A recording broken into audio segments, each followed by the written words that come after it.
Good morning and welcome back. We are going to reconvene the third plenary meeting of the 27th session of COAG. We are just getting ready to put up on the screen again the report from the item we nearly completed last night, item 2.2, preventing, anticipating, and responding to high impact animal and plant diseases and pests, so that we can resume our discussions from yesterday evening and hopefully finish off that draft summary this morning. We are having a little delay in getting the screen sharing going, so it might be another minute or two.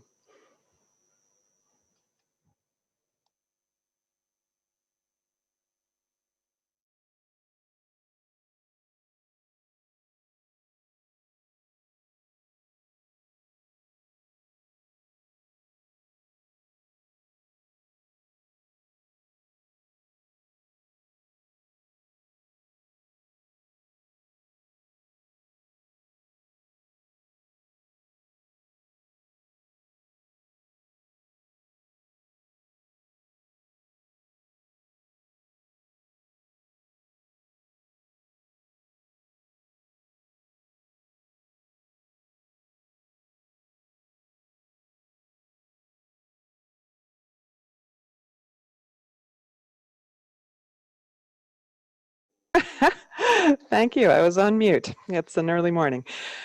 The item is up on the screen. We were going to go over paragraph 3, which was the only outstanding paragraph left.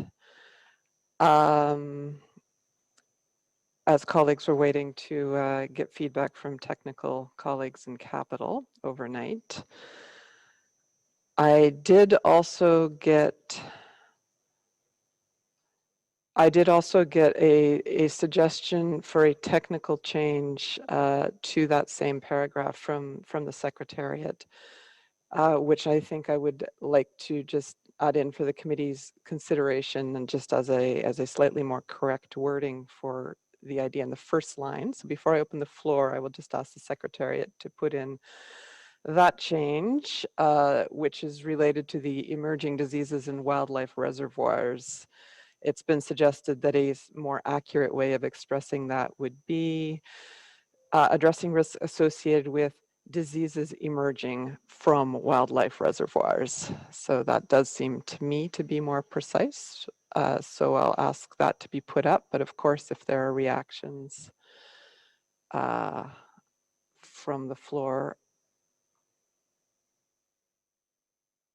I will take those.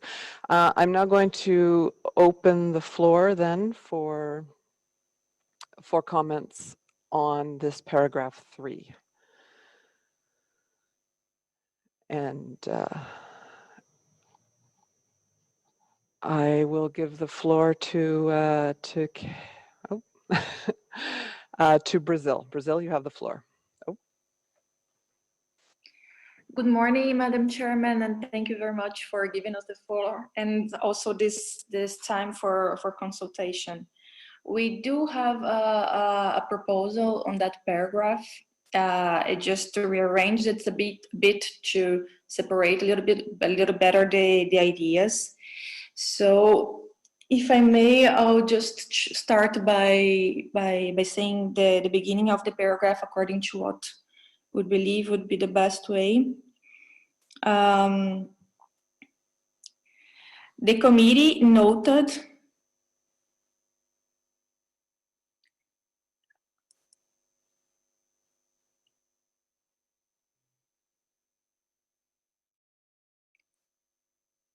effective regionalization in accordance with international standard setting bodies,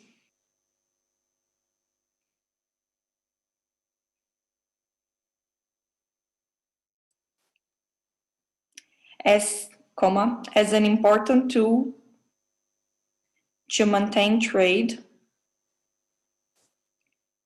while ensuring adequate pest controls.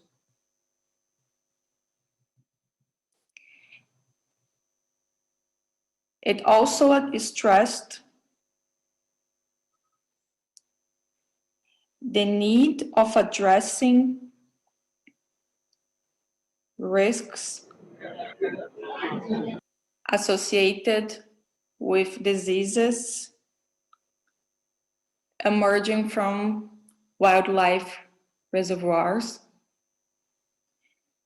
including through the involvement of a wide range of stakeholders.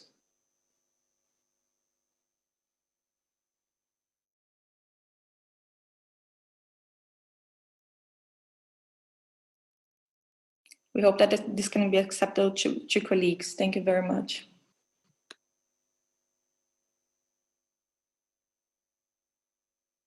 Thank you, Brazil, for that suggestion. And I will give the floor now to Canada with apologies. I believe I skipped Canada initially. So Canada, you have the floor now. Bonjour, Madame la Présidente. Good morning, Chair. Canada welcomes the new drafting proposed by Brazil, but we'd like to bring in a change to the term international standard setting bodies, given that the concept here is to deal with plants and animals. Perhaps we should say IPPC and OIE instead of saying international standard setting bodies.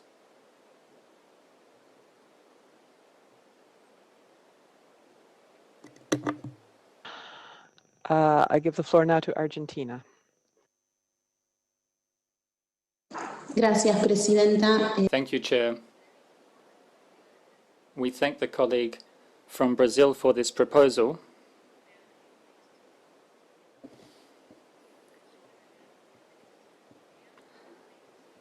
We can accept this wording proposed by the European Union, and then with the inclusion from Canada, if we understand what the organizations are, if we're going to say that, if we're going to include the names, we would add Codex to the list, IPPC, OIE and Codex, because there's also an issue to do with standards as well. And if there's a problem there, perhaps we'd then endorse the proposal made by Brazil. Thank you. Thank you, Argentina. I give the floor to the Philippines.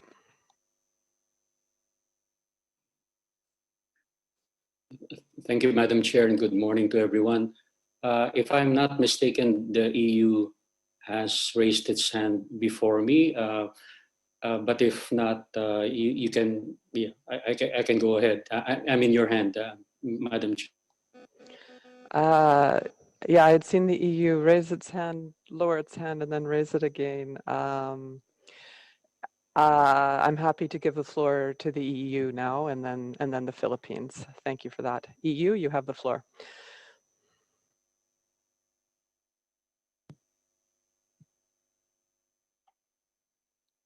Thank you, Madam Chair, and thank you to the delegate of the Philippines. For us, we were also very flexible in the way we intervened. So, to confirm that from the EU and its member states, we are supportive of the text as it is proposed now by Brazil. We think it's a good improvement, and with respect to the addition of Codex or not to the reference, I think we are flexible there. Codex has not been working, to our knowledge, on regionalization. It's a topic that is mostly covered by IPPC and OIE, but if it is important for other delegates, we are flexible on that aspect. Thank you. Thank you for your flexibility. I give the floor now to the Philippines. Thank you, Madam Chair, and it's my pleasure to facilitate the procedures. We would also support the alternative language proposed by Brazil, maybe with maybe some adjustments.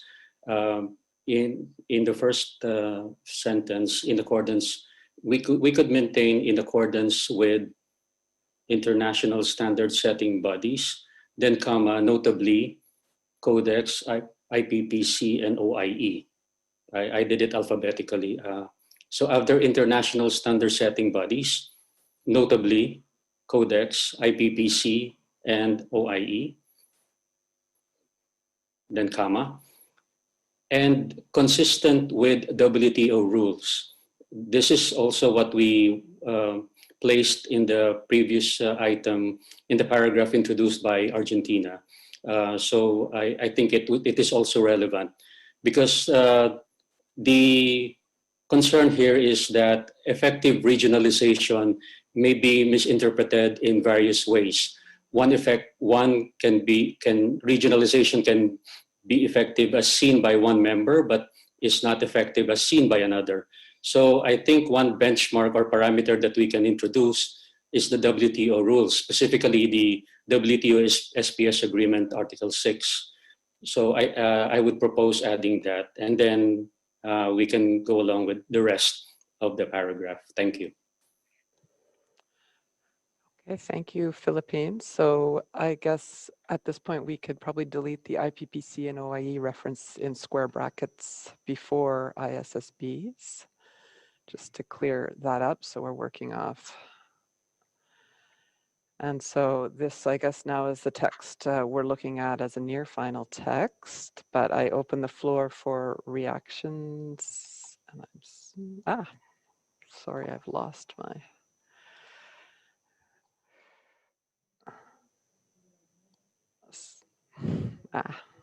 I apologize. I'm struggling with there.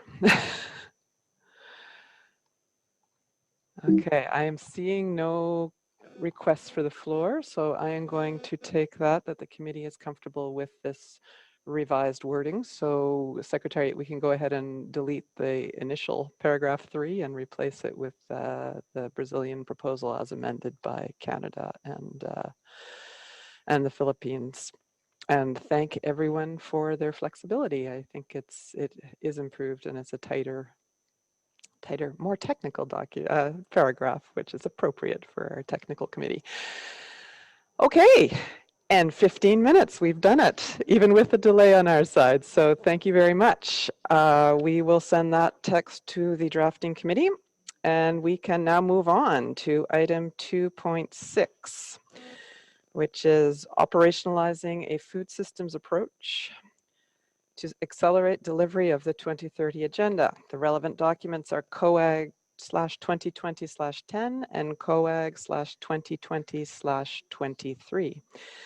As the introductory note by the Secretariat was already made available on the COAG webpage, I am going to open the floor directly for discussion. I will take the opportunity to again remind committee members that we are behind schedule. We don't have a lot of flex for additional time, so we need to be very efficient today. So I would encourage colleagues to please try to aim at that 3-minute target for interventions. And with that, I will open the floor now for members' interventions. And I will give the floor to Germany, followed by Brazil. Germany, you have the floor. Good morning, everyone. Thank you, Madam Chair, for giving me the floor. I'm honored to speak on behalf of the European Union and its 27 member states. In the light of current challenges, in particular the COVID-19 pandemic, we recognize the key role of resilient, sustainable, and inclusive food systems for promoting healthy diets in achieving the Agenda 2030, in particular in light of climate change and biodiversity loss and overcoming the impacts of COVID-19. We strongly support FAO's decision to take a more systematic and coordinated approach to support members, where requested, in transforming their food systems towards more resilience, inclusiveness, and sustainability. This coordinated approach should also duly integrate the objectives of tackling the challenges posed by climate change and biodiversity loss, as well as promoting safe, diversified, and healthy diets and accelerating actions towards reducing food losses and waste. We note with satisfaction that FAO recognizes the European Commission's Farm to Fork strategy as one of the prominent examples of recently launched initiatives in this area.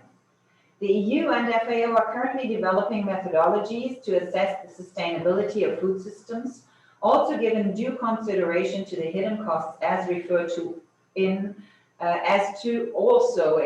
SOFI report. We also encourage FAO to support members in their effort to transform their food systems to make them more sustainable, including to reduce food loss and waste. We are convinced that the UN Food Systems Summit is a relevant process in this context and support an ambitious outcome of the summit.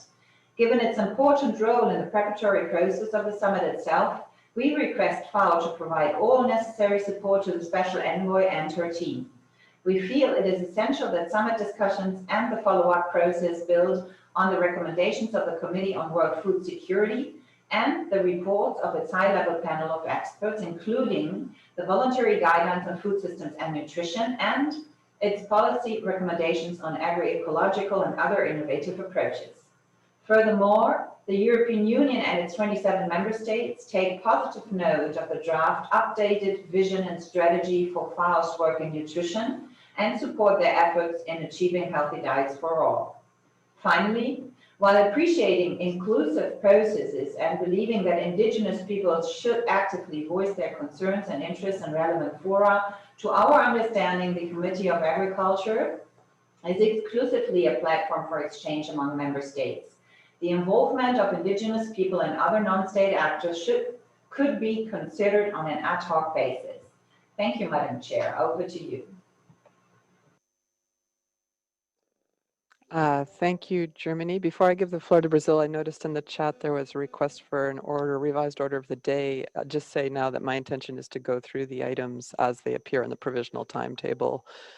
So that at least is the order in which we'll go through them. And I guess the timing depends on how efficient we are. I don't know if the Secretariat has anything more precise that they can send around, but that's my intention. I give the floor now to Brazil, followed by Dominican Republic. Brazil, you have the floor. Thank you very much, Madam Chairperson. Good morning to you and to everyone.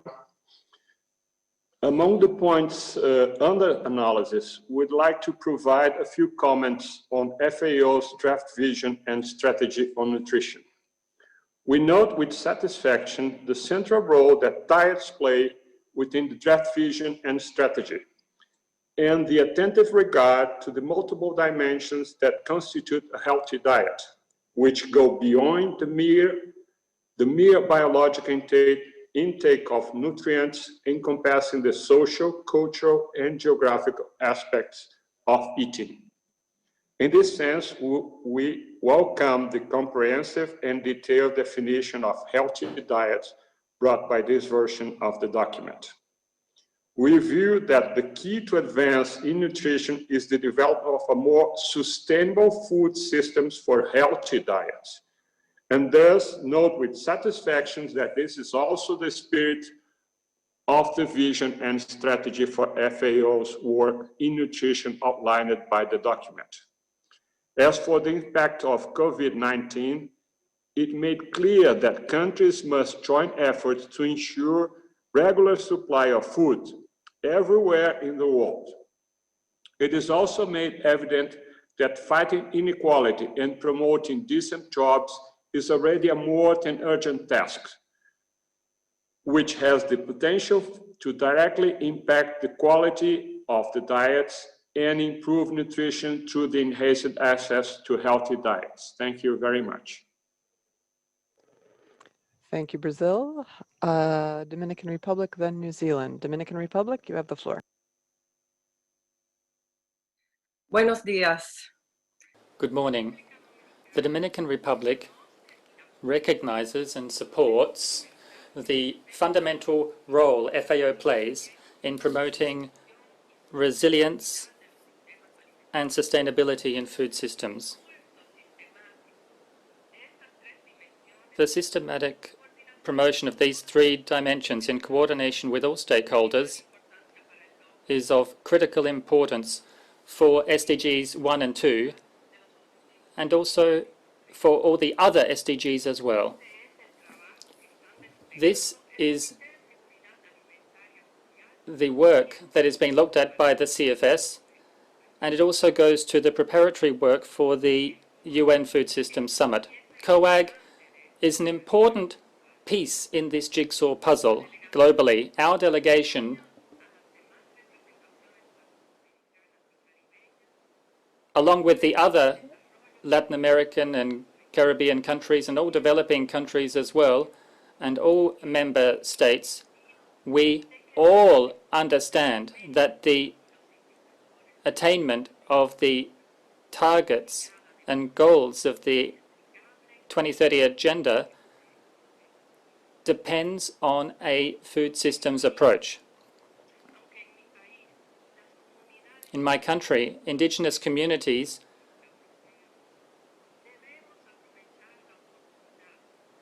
need us to take this opportunity to make sure that indigenous people's food systems are recognized as food systems which protect biodiversity. It's very important to keep this knowledge. Thank you very much.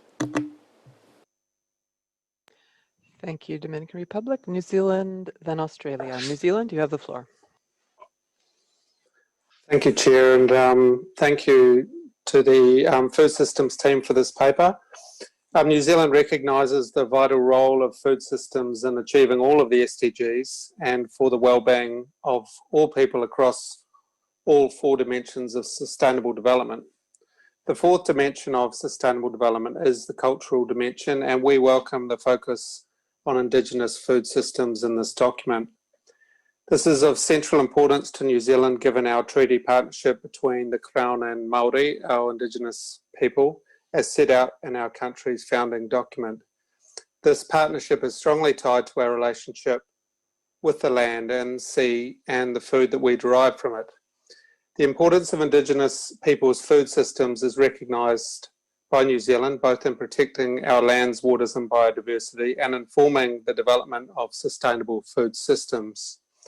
Māori are key contributors to New Zealand's food producing sectors, and Māori agribusiness is a major driver to the economy. However, New Zealand recognises some of the challenges that Indigenous peoples face in contributing fully and fairly to food systems. In New Zealand, many Māori landowners and agribusinesses face challenges such as reliable access to long-term capital and capability resourcing. We have more work to do in improving the productivity of Māori primary sector assets in a way that is fully in line with our partnership approach. Secondly, we'd like to acknowledge that to transform food systems to achieve the 2030 agenda, we need to do so in a systematic and coordinated way. In this light, New Zealand appreciates the work that the FAO is doing to support the preparatory process for the 2021 UN Food Systems Summit. New Zealand's actively working with others here today and the FAO on preparations for the summit and to assist the Special Envoy and her team to meet the ambitious timeframes set over the next 12 months.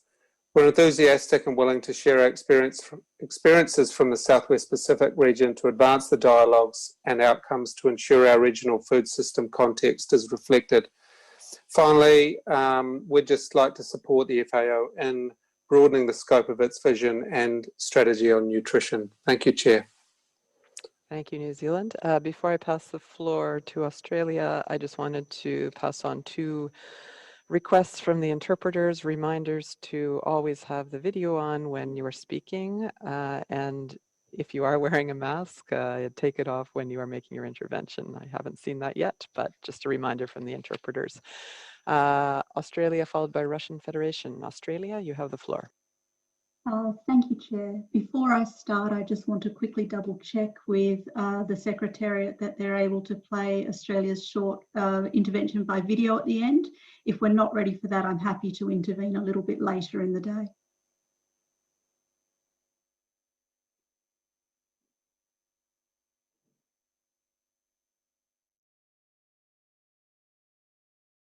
Perhaps we could delay your intervention then for a bit while we get that set up. No problems. I'm happy to come in when you're ready for me.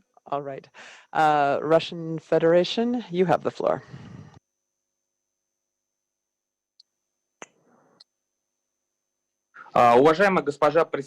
Madam Chair, we want to support the message that there is an urgent need to transform existing food systems to attain the SDGs, to fully implement the recommendations of the Second International Conference on Nutrition, ICN2, and also the Paris Climate Change Agreement.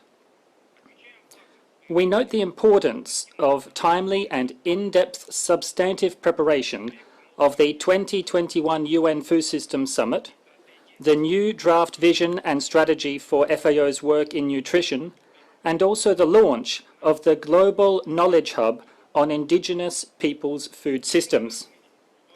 I'd also like to note that Russian agricultural and rural development approaches are in line with the 2030 agenda and the agreed principles of FAO's work.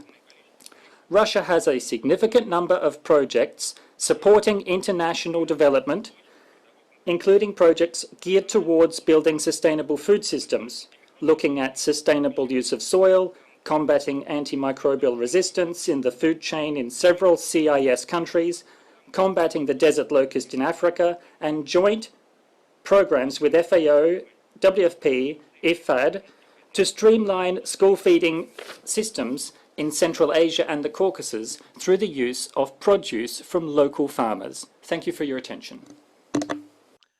Thank you. Switzerland, then China. Switzerland, you have the floor. Thank you, Madam Chair. I just turned on my video in order to comply with the request by the interpreters. Hello, good morning. So Switzerland thanks the Secretariat for documents 2020/10 and 2020/23. Coping with today's challenges in the agriculture and food sectors calls for a systems approach, which requires the participation of all relevant stakeholders to design solutions that bring about the challenge needed in the fields. Multi-stakeholder partnerships are an important tool to accelerate both the achievement of sustainable development goals and the transition to more sustainable food systems. FAO is one of the front runners in promoting the sustainable food systems approach. Together with UNEP and the support of Switzerland, FAO developed and launched in 2015 the Sustainable Food Systems Program of the UN 10-year framework of programs for sustainable consumption and production, also known by the term of a 10YFP or the One Planet Network. We strongly commend FAO's work on food systems carried out through this multi-stakeholder initiative, which has been instrumental in promoting system thinking in the food and agriculture policy area. Therefore, my delegation recommends that FAO further builds on this long-standing experience with the 10YFP Sustainable Food Systems Program. We also recommend that FAO's normative science and evidence-based competence should be maintained and further strengthened. As a knowledge organization, FAO can also notably play a role in collecting evidence for successful food systems transformation. To do so, FAO should reach out across its organization to collect and make available all relevant in-house experience. We welcome the fact that FAO is playing a leading role in the preparatory process of the 2021 UN Food Systems Summit. We invite FAO to develop a strategy together with relevant international organizations and partnerships to amplify impact of the summit and to support members in their post-summit food systems transformation efforts. Regarding document 2020/23, the draft vision and strategy of FAO's work in nutrition, Switzerland would like to make several comments. We welcome the draft vision and strategy, which is comprehensive and recognizes the crucial role of nutrition for sustainable food systems. We also note that the document focuses on healthy diets. This is very important, in particular with regard to the health of individuals. But it is not enough in the face of today's challenges humankind is confronted with. Diets need to be healthy for the individual, healthy for the society, and also healthy for the planet.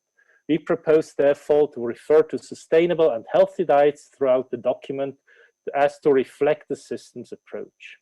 In addition, concerning the description of terms terms starting on page 10 of the draft vision and strategy, food safety is missing. Food safety is a prerequisite for nutrition. Otherwise, the consumption of contaminated food will lead to foodborne diseases, which will negatively affect the consumer's health. Unsafe food is no food. We are therefore of the view that the term food safety should be explicitly included as defined by Codex Alimentarius. Finally, we would like to share two specific suggestions for the text of the draft vision and strategy. In para 1, SDG 12 is missing and should be added. This is consistent with what we discussed yesterday. And in para 2, we would like to add a reference to safe food in the second sentence. Thank you, Madam Chair. Thank you, Switzerland. Argentina, then Canada. Argentina, you have the floor.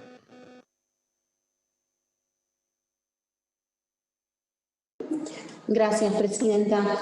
Thank you, Madam Chair. Argentina would like to thank the Secretariat for this document, and we stress the importance of a systems approach to food to move forward successfully towards achieving the 2030 Development Agenda and the Sustainable Development Goals. We agree with the need for stepping up the efforts to achieve the goals we have set ourselves in 10 years' time. Regarding the agenda for transforming food systems, we share the concern that has been expressed concerning how to ensure the sustainability of food systems, as we see in Target 2.4 of SDG 2. To achieve this objective, not all food systems require, however, radical transformation. There are generalizations that are being made that seem to indicate that all food systems are unsustainable.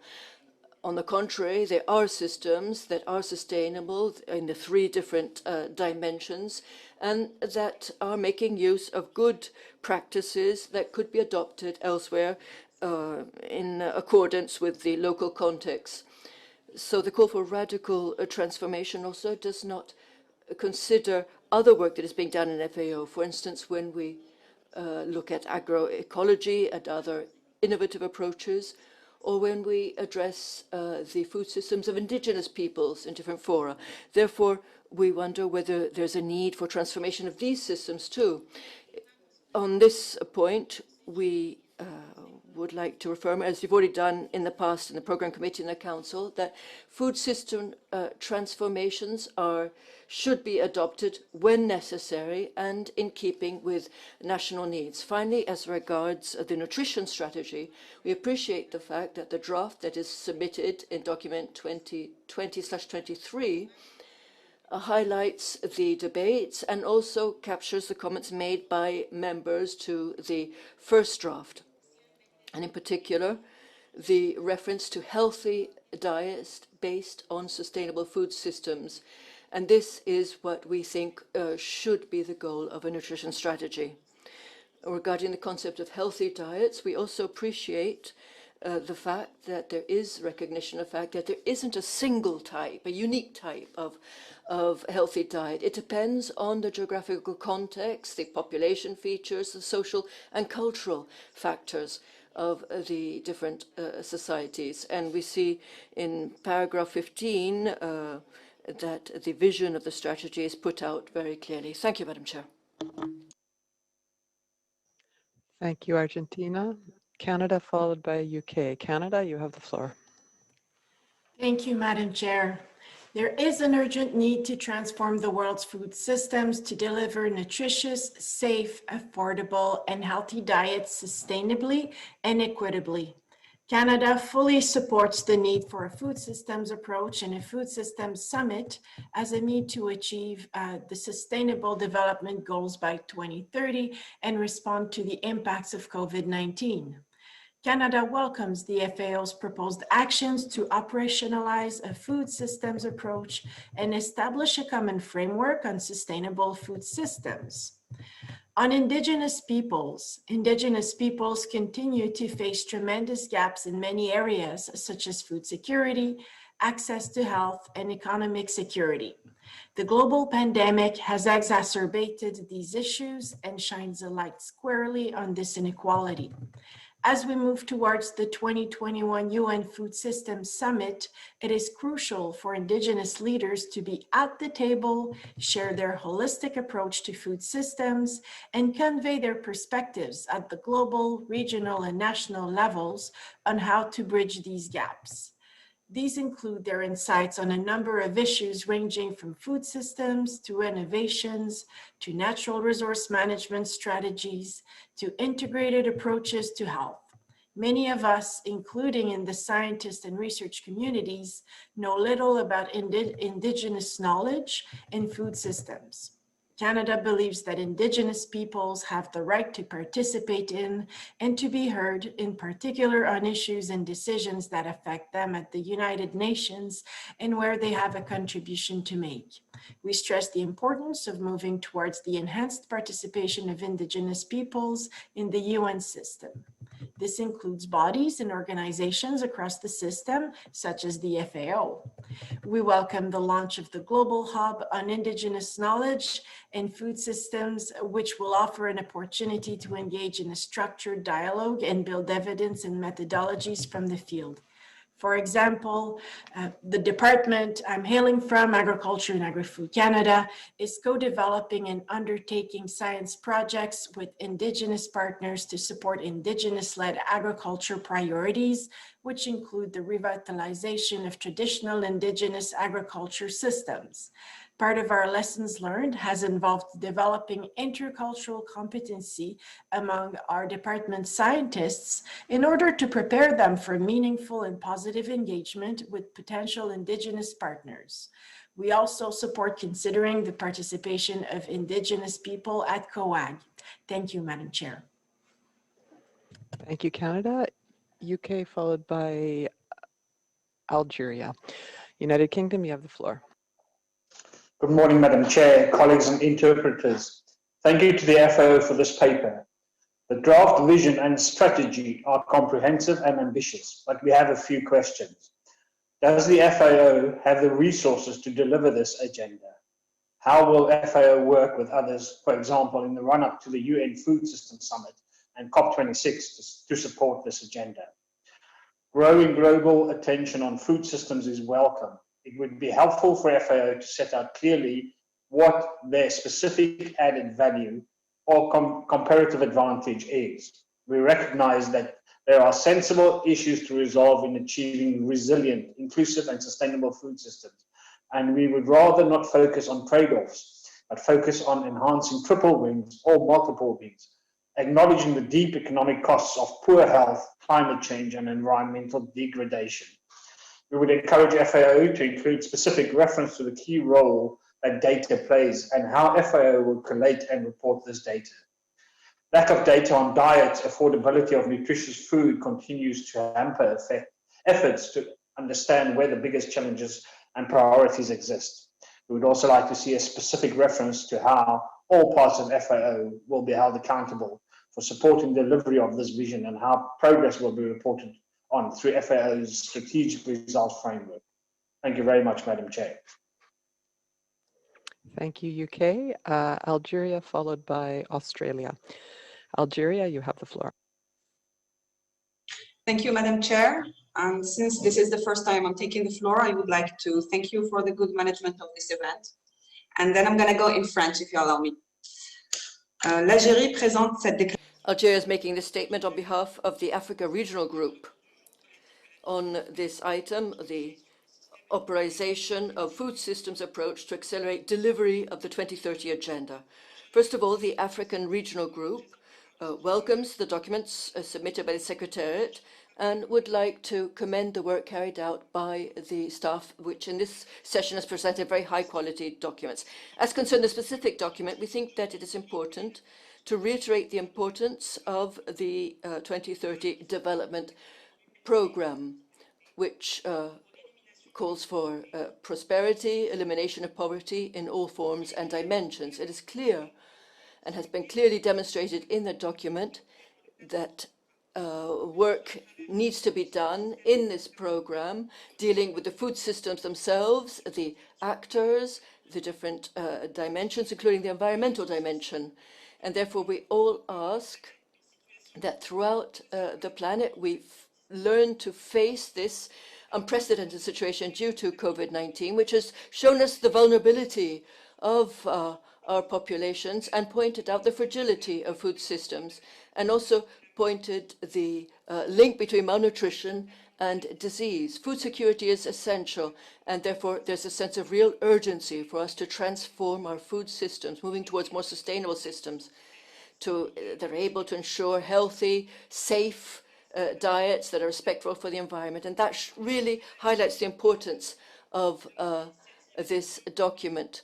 There is, however, a lack of common vision, and we need to work on that to be able to achieve our objectives. A great emphasis is placed on FAO's efforts to support governments, and we note with satisfaction the proposals that are being made and the efforts to develop an effective approaches based on food systems.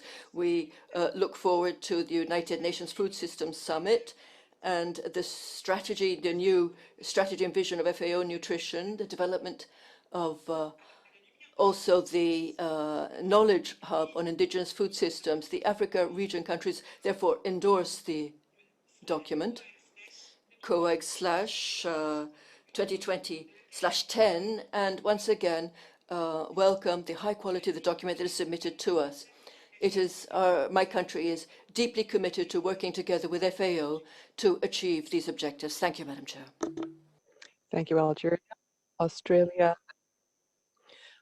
you have the floor. Thank you, Chair, and good morning, everyone. And thank you to the Secretariat for all of your work to help our delegation today make our intervention, given the time constraints between Rome and the Southwest Pacific. Australia agrees that more resilient, inclusive and sustainable food systems are instrumental in our efforts to accelerate progress towards the achievement of the SDGs.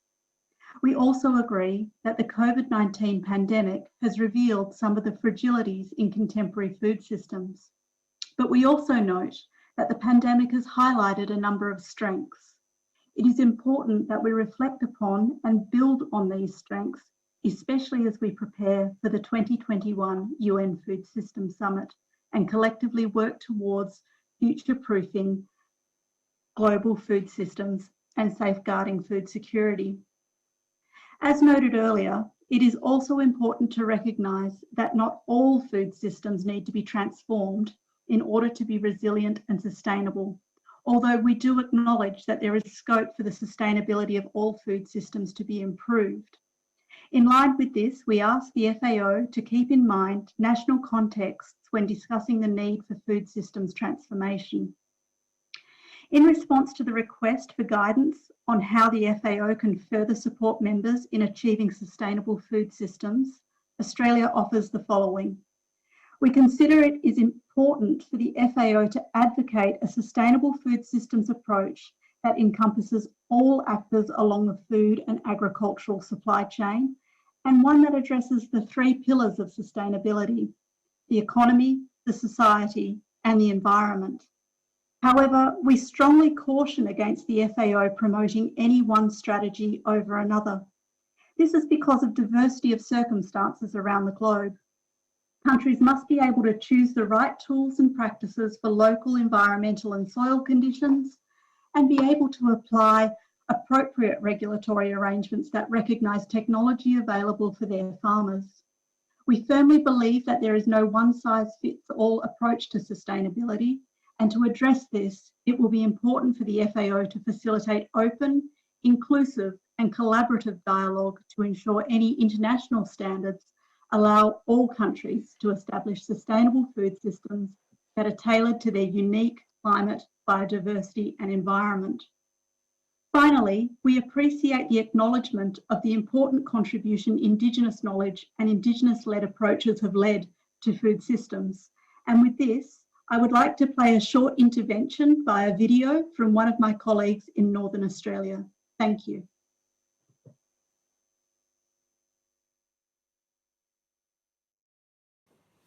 Kapugaiga, Nai Danny Mosby, Masigal Mabai, Zena Kiss. Good day, my name is Danny Mosby, a Torres Strait Islander man from Masig Island in the Torres Strait, in Northern Australia, and I work for Australia's Department of Agriculture, Water and the Environment. Under the Northern Australian Quarantine Strategy Program, which covers the 10,000-kilometre coastline across Northern Australia, the Australian Government works collaboratively with the traditional landowners, the Aboriginal and Torres Strait Islanders, protecting Australia's biosecurity and food producing capacity while also safeguarding our unique natural heritage. The Indigenous traditional knowledge and awareness of unfamiliar impacts to the environment and traditional food sources are a core part of our ability to provide effective biosecurity surveillance. I personally know the importance of Indigenous people's food systems in protecting biodiversity and informing the development of sustainable food systems. And I am honoured to be the one to voice Australia's support of the FAO's Global Hub on Indigenous Food Systems. In Australia, Indigenous Australians play a key role in environmental decision-making at the national level through the Indigenous Advisory Committee under the National Environmental Protection Legislation, the Environment Protection and Biodiversity Conservation Act. The Australian Government has helped to produce some great resources, such as the recently released Our Knowledge, Our Way guidelines, which supports Indigenous-led approaches to strengthening and sharing our knowledge for land and sea management.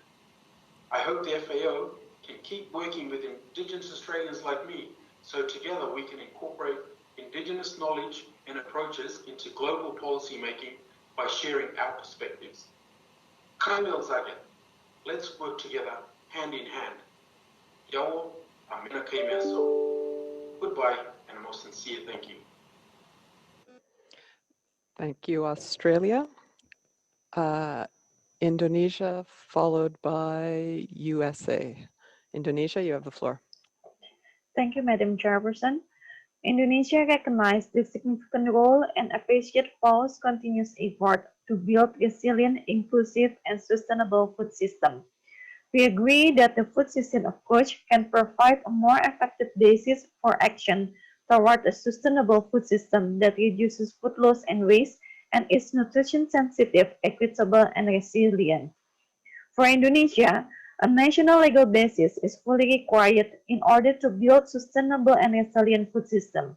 In this regard, the government has established Food Law 18/2012 as an umbrella framework to ensure the availability, affordability, and fulfillment of healthy food for a 267 million population. We have just launched the new 5-year strategic development plan of the Ministry of Agriculture 2020-2024, which highlights the shift from a production-based approach to a food system approach.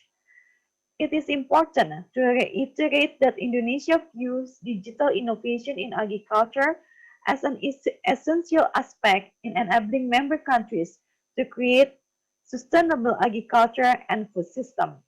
The implementation of digital innovation will open more opportunities and market access for producers while improving the availability of healthy food for all people.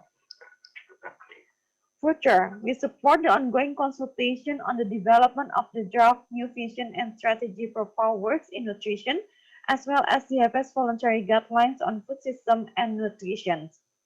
We fully support the convening of the summit, which is very timely as the challenges in attaining the 2030 agenda related to sustainable food system continue to rise, particularly in the face of the pandemic.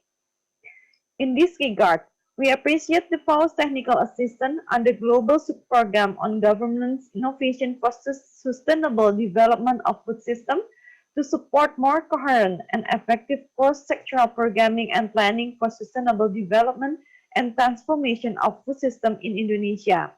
This multi-regional project is expected to be leading innovator laboratories in the context of the global preparatory process for the 2021 UN food system. I thank you, Madam Chairperson. Thank you, Indonesia. United States follows by Japan. US, you have the floor. Thank you, Chair, and good morning, all.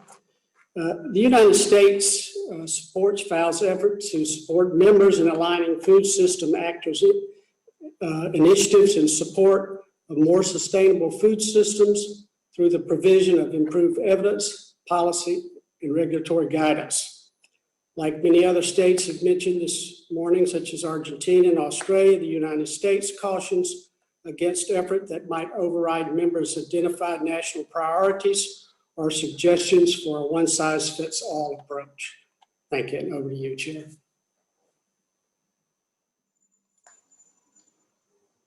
Thank you. Japan, followed by Guinea. Japan, you have the floor. Thank you, Madam Chair. We have short comment on the Food System Summit. We would like to share the result of the Food System Summit at the Tokyo Nutrition for Growth Summit in December 2021. We hope this Tokyo Nutrition for Growth Summit is, we hope that a lot of countries utilize and join this Tokyo Nutrition for Growth Summit in 2021 winter, so to improve world nutrition issues. Thank you very much. Thank you. Guinea, followed by China. Guinea, you have the floor.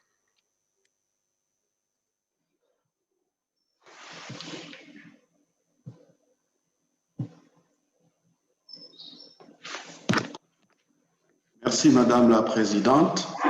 Thank you, Madam Chair.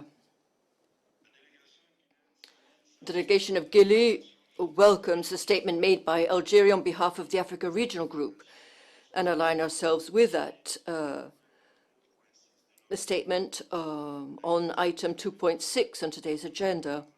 We consider this to be a very important item and congratulate the Secretariat on the document 2020/10 and 23. We see two major components of the 2030 development agenda in play here: transformation of food systems and the development program. We believe that resilient, sustainable systems are essential to be able to achieve the development goals, and the food systems throughout the world are often not in line with the aspirations that drive the development agenda. Different actors must be involved to build resilience of the food systems and work together to ensure that we have food systems in place that can provide food security and nutrition for all without compromising the environment for the future that could endanger the food security and survival of future generations. In the light of these considerations, Guinea believes that it's important to have a more systematic and coordinated approach to meet the needs and those who are committed to transforming their food systems and accelerate the implementation of the development agenda. Thank you, Guinea.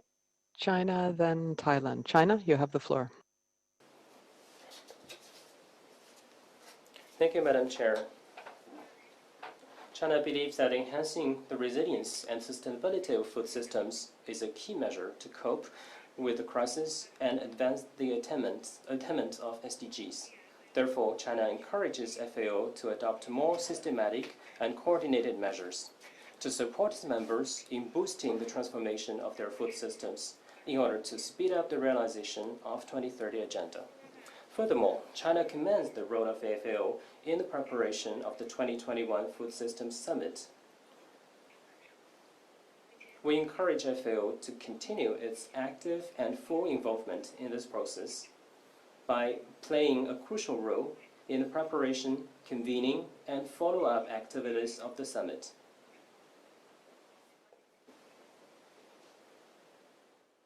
We also appreciate the activities conducted by FAO in updating the vision and strategy for FAO's work in nutrition.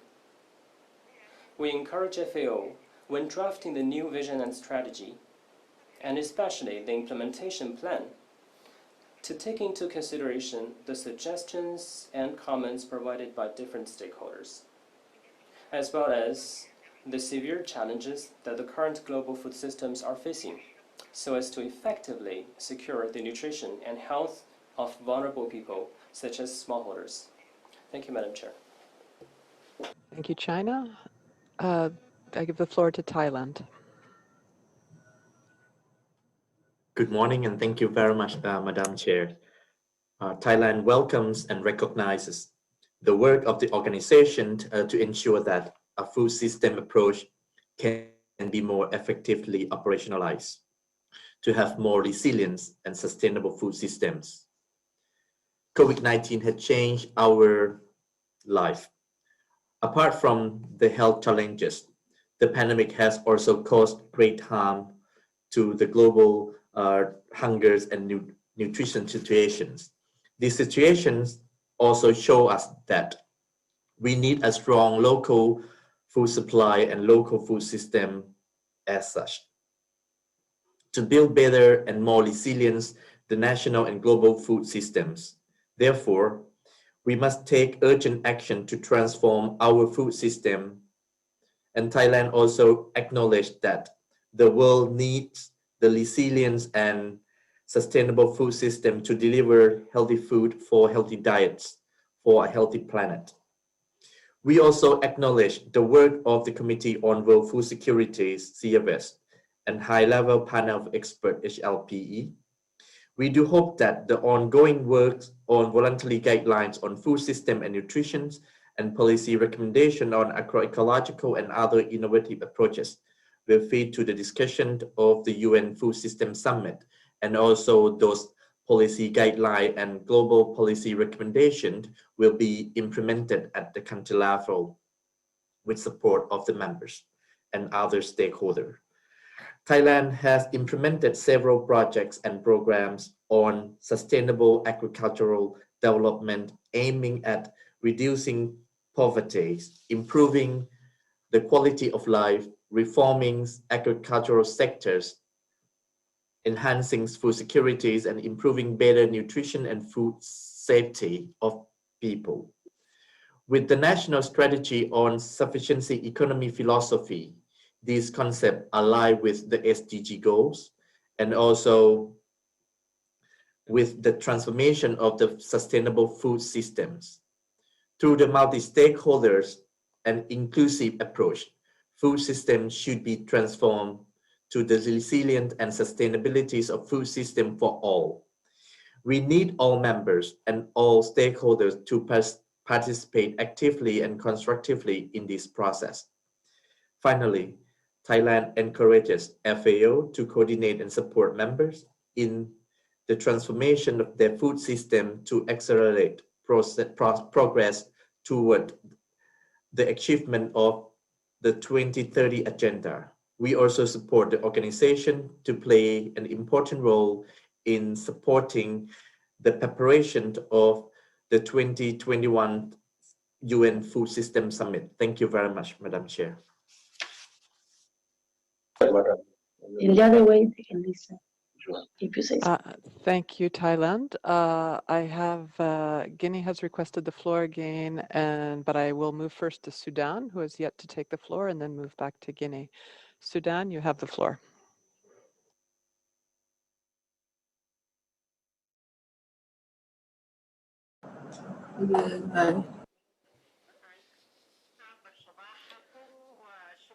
Good morning.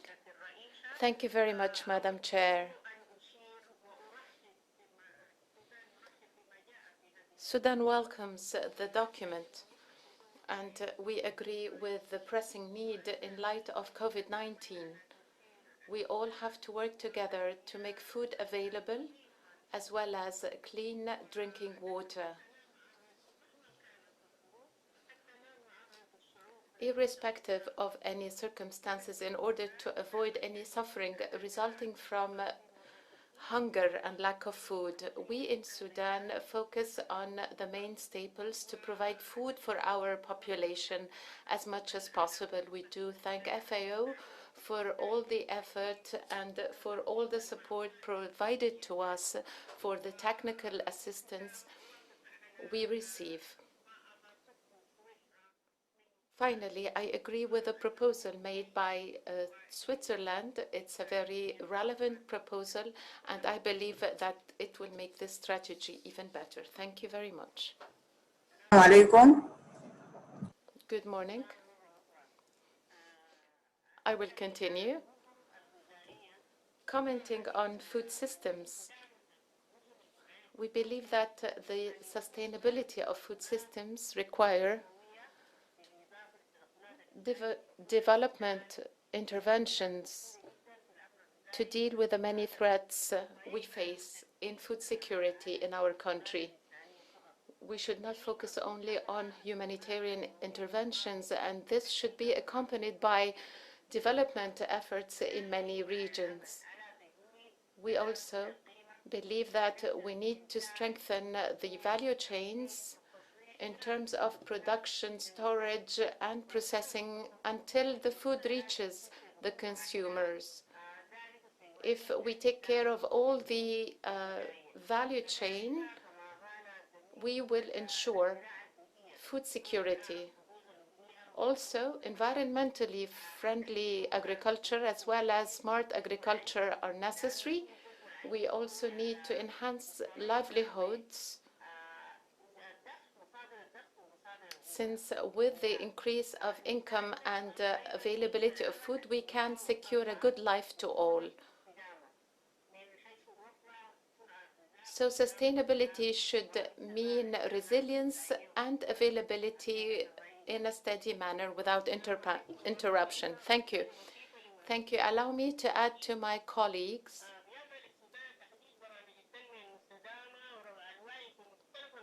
Sustainable development is the main focus of our interventions in Sudan.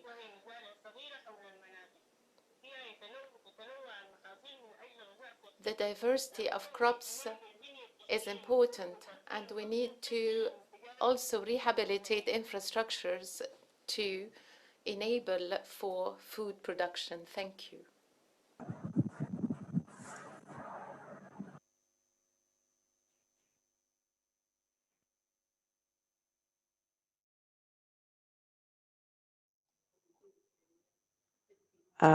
Thank you. If Sudan's intervention is finished, I will now return the floor to Guinea with my apologies. I gather I interrupted his intervention before and can only claim distraction here in the room. So with my sincerest apologies, Guinea, please take the floor to complete your intervention.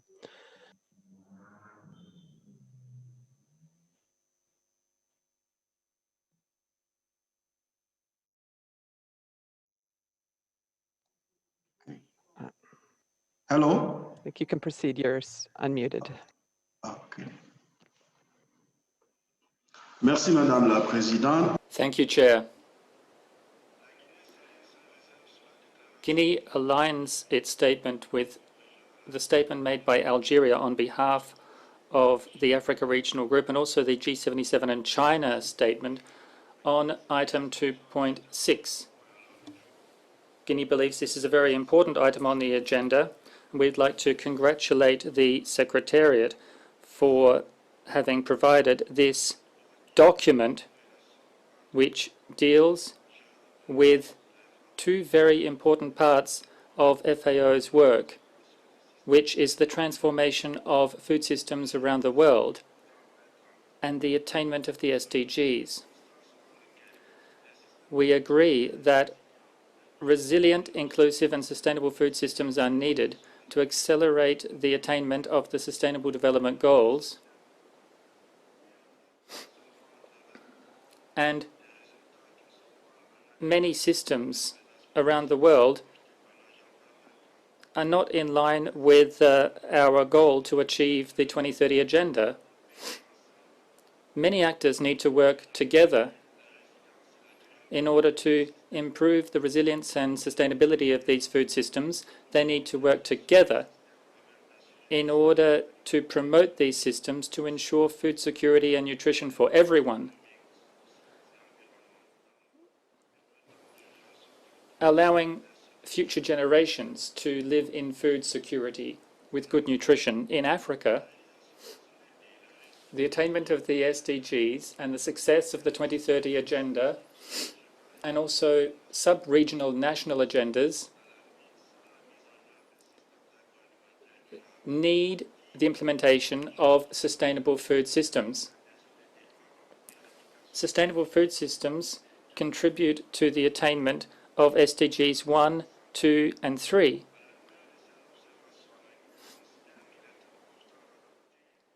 Based on these comments, Guinea believes it's important to adopt a more systematic approach and coordinated approach to ensure that countries can work to transform their food systems.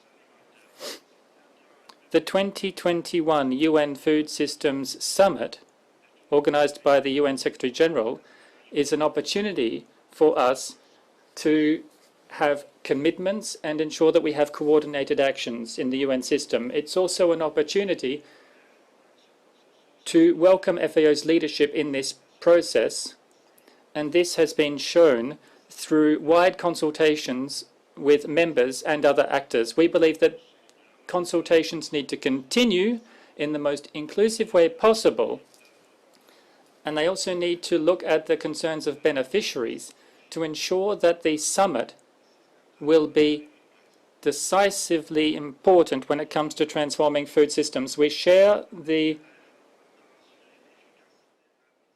view that we need to ensure that this FAO strategy on nutrition can be implemented. This is very important,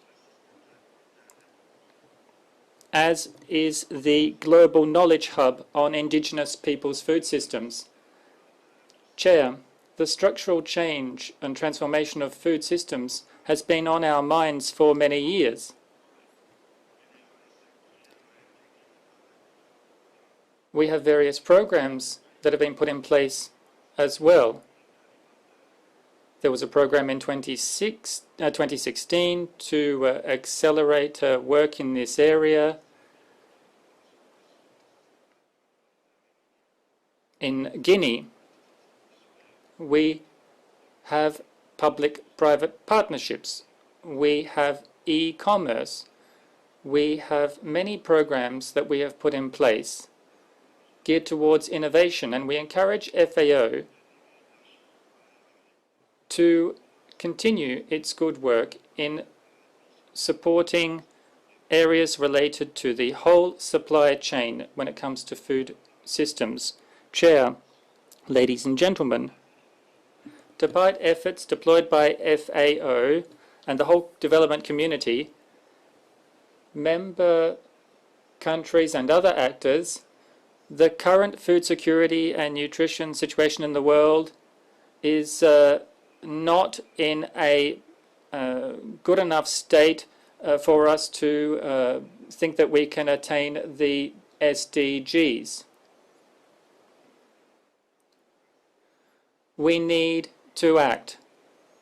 It's up to all of us,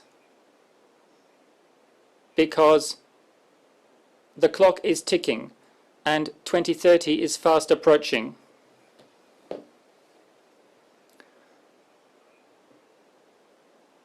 COVID-19 is going to be with us for quite a while.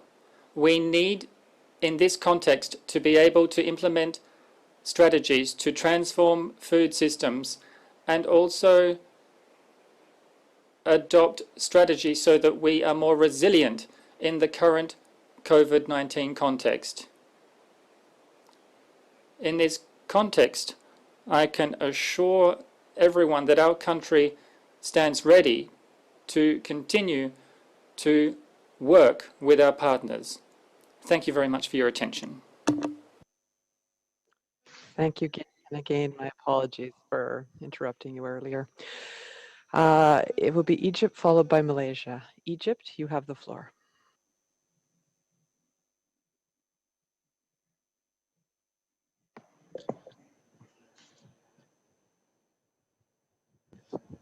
صباح الخير. Good morning.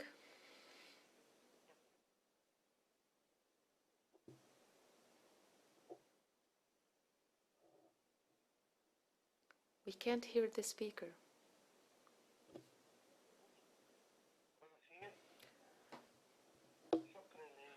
Good morning to all. Thank you, Madam Chair.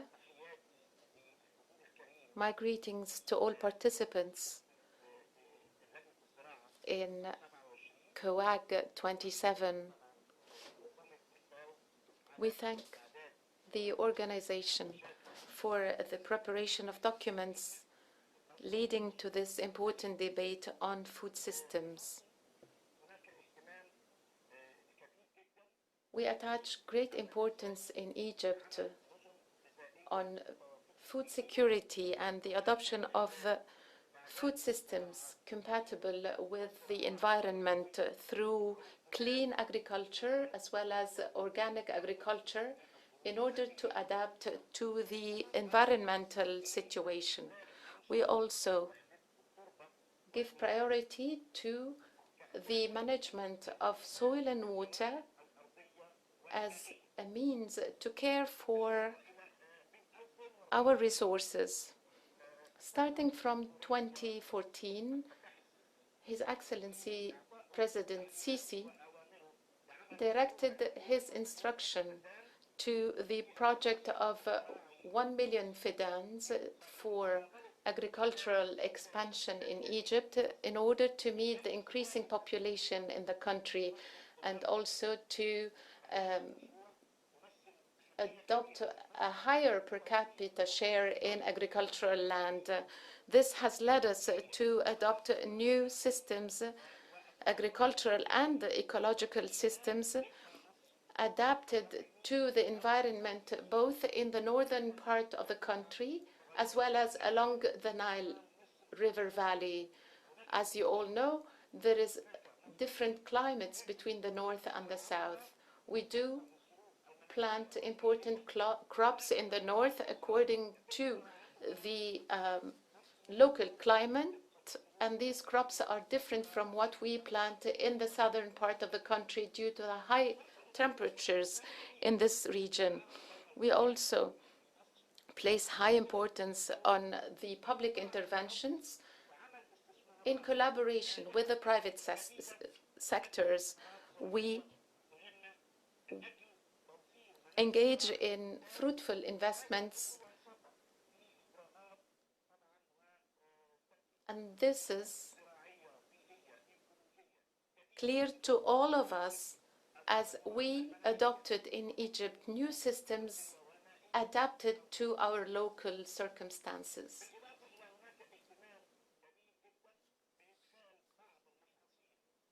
We attach great importance also on the introduction of new crops, which are welcomed by local consumers. This is part of this project called 1.5 million fedans. This is a large area where the project is implemented, and we are currently moving from one area to another, and we're making steady steps to provide food security, safe food, and diverse food to all population.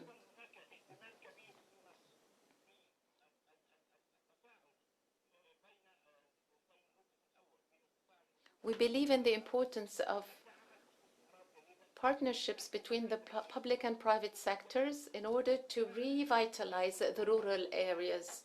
The soil is not only a place for planting, but it's also an area for development as a whole in all its dimensions. The state collaborates with the private sector and investors to bring about success to all modern projects.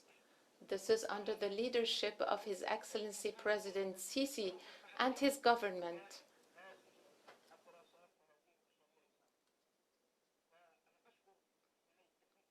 In conclusion, allow me to thank FAO for all its efforts and for the assistance provided to Egypt through technical advice and through the implementation of important agricultural projects in all domains in terms of soil, water, animal production, agricultural extension, and in helping us modernize the extension we provide to our farmers in order to establish new rural areas by modern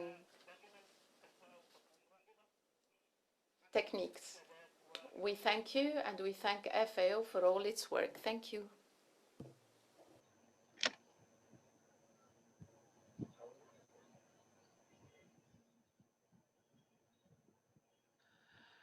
Thank you, Egypt. I will now give the floor to Malaysia. Malaysia? Thank you, Madam Chair. Warm greetings from Malaysia. So Malaysia would like to support the paper entitled Operationalizing a Food System Approach to Accelerate Delivery of the 2030 Agenda because it provides great progress in addressing three mechanisms by FAO to ensure the food system approach can be more efficiently operationalized. So the first one is the 2021 UN Food System Summit. The second one is the draft new vision and strategy for FAO's work in nutrition. And the third one is a global knowledge hub on indigenous people food system. So it also acknowledges the importance of adopting a system and coordinated approach along the supply chain of food system to accelerate progress towards the achievement of the 2030 agenda among members. So Malaysia give priorities and support to strengthen the food system to be more resilient, inclusive and sustainable toward the achievement of the Sustainable Development Goals.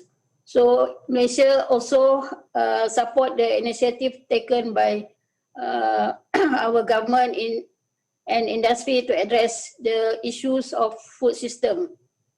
Malaysia also would like to express solidarity with FAO and other related agencies as it battles the COVID-19 outbreak to keep food supply chain working, ensure food and nutrition security for all.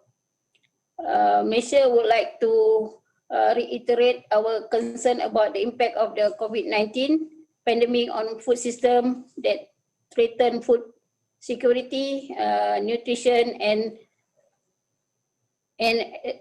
exacerbate inequities. So therefore, the cooperation among international organizations should be enhanced to better address food security and food system to ensure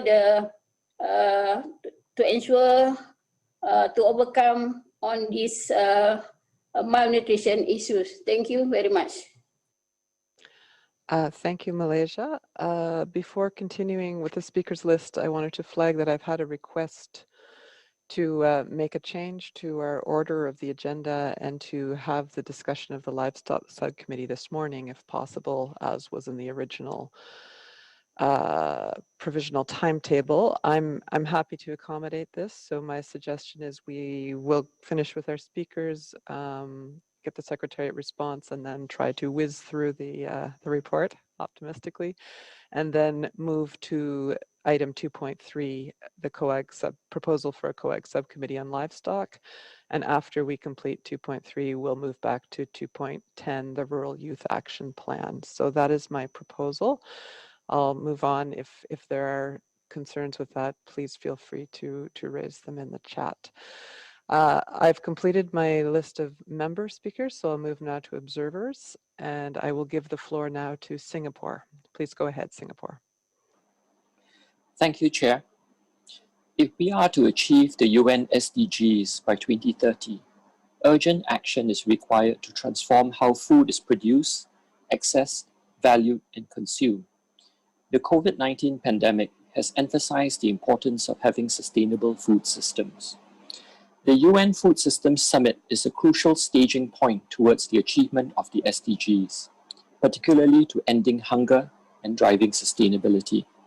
It is an opportunity to bring about shared understanding of what it means to transform food systems to be resilient and sustainable as we build back better in line with our national context. Specifically, we hope that one of the topics that will be addressed at the Food Systems Summit is innovative and sustainable agricultural approaches. These leverage on technology to increase production and productivity and improve farmers' livelihoods. These transformative approaches can build upon circularity principles to grow more with less to support sustainable food production. Besides innovative and sustainable agricultural approaches, another topic worth addressing is the need to ensure that food is produced is safe for consumption. There is a need to ensure that food safety standards are aligned with Codex and are science and evidence-based. Having such standards can help facilitate the movement of food across borders. In summary, we appreciate FAO's work on food systems transformation and look forward to the UN Food Systems Summit next year. Thank you. Thank you, Singapore. I will give the floor now to IPC AFSA. You have the floor. Thank you, Chair. I'm here this week as a farmer and member of the International Planning Committee for Food Sovereignty. We are more than 6,000 organizations and 300 million small-scale food producers who organize ourselves through the IPC, sharing the principles and the 6 pillars of food sovereignty as outlined in the Nyeleni 2007 Declaration. Regarding the 2021 UN Food Systems Summit, we assert that the FAO and CFS in Rome should be the conveners, as these two bodies are the mandated and legitimated international spaces for food systems policy convergence. The fact that the summit is being convened in New York by the UN Secretary General in partnership with the World Economic Forum, we believe is a direct undermining of the Rome-based agencies and the Committee on World Food Security, which, while they're not perfect, at least have established mechanisms for civil society and indigenous peoples' participation, which serves to hold big agribusiness somewhat in check. This summit in New York has more far-reaching implications for who is rightly the authoritative international body for convening discussions on food systems policy, and we note with concern the early dominance of the voices of big business from highly developed nations. Regarding the proposal for a global hub on indigenous peoples' food systems, we would respectfully suggest that the immediately following proposal to consider the participation of indigenous peoples at COAG highlights a serious gap in COAG's capacity to meaningfully engage on questions of indigenous knowledge, and that this discussion should not be had without the meaningful participation of indigenous peoples in their organizations. And the IPC provides one of the few active autonomous platforms for indigenous peoples, inclusive of the membership of the International Indian Treaty Council. Given the critical role of indigenous peoples and smallholders in maintaining and supporting biodiversity and feeding our local communities, we urge COAG to formulate more genuinely democratic participation in its deliberations on sustainable food systems. COVID-19 has highlighted as never before the need to radically transform our food systems to avoid future pandemics such as this one, and to ensure that more resilient, localized, diverse, and agroecological smallholder food systems are supported to become the norm as we face greater shocks from climate change. Thank you. Thank you for those observations. I turn the floor now to IRD. You have the floor. Thank you, Madam Chair. I'm glad to greet you all from Jakarta, Indonesia, and my statement is summarized right above my head. I'm a researcher working for a French public research organization named IRD, and IRD will be one of the core member organizations of the Global Hub on Indigenous Food Systems. As a scientist who has been working and studying the diet and health of tropical rainforest hunter-gatherers societies over the past 35 years, I would like to applaud the fact that the Global Hub is going to promote innovative ways of conducting research on indigenous food systems. Providing scientifically grounded evidence of the contribution of indigenous food systems to achieve the SDGs will not depend solely on academic science, but will result from joint efforts between different cultural expertise. My research organization is very proud and honored to take part in this challenging way of doing co-constructed research, combining academic knowledge and indigenous knowledge. Thank you, and over to you, Madam Chair. Thank you very much for that very succinct intervention. I have come to the end of my speakers list, so at this point I will turn the floor to the FAO Secretariat for any responses. I'll turn first to Maximo Torrero, Chief Economist, and I believe there are one or two other Secretariat members who also will respond, including Marcela Villarreal. So Maximo, you have the floor.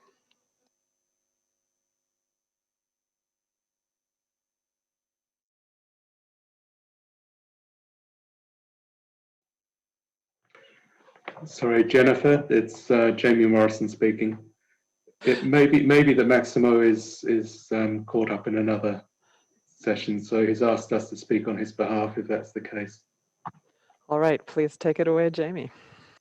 Okay, thank you, Jennifer, and thank you, delegates, for all of your constructive points and suggestions in relation to the paper. I'll pick up on those related to food system transformation more generally and the Food System Summit. And then Ana Latte and Marcela Villarreal respectively would touch on the nutrition strategy and indigenous peoples. So on the food system transformation, thank you to all delegates who've appreciated the organization's work in support of member countries in relation to food system transformation, and particularly the point that it's important to build upon existing structures and partnerships that we've forged over the past decade or so, including, for example, through the 10YFP Sustainable Food Systems Programme. At the same time, we fully acknowledge the point that was made by, amongst others, Argentina, Australia and the US, that there is no one size fits all. That is fully acknowledged and agreed with. And we're very keen to ensure that through our support to the Food Systems Summit process, for example, that context specificity comes through strongly, and the fact that in some contexts we are, as was said by a number of delegates, looking for improvements rather than wholesale transformation of food systems in specific contexts. So I think this message comes through very strongly. I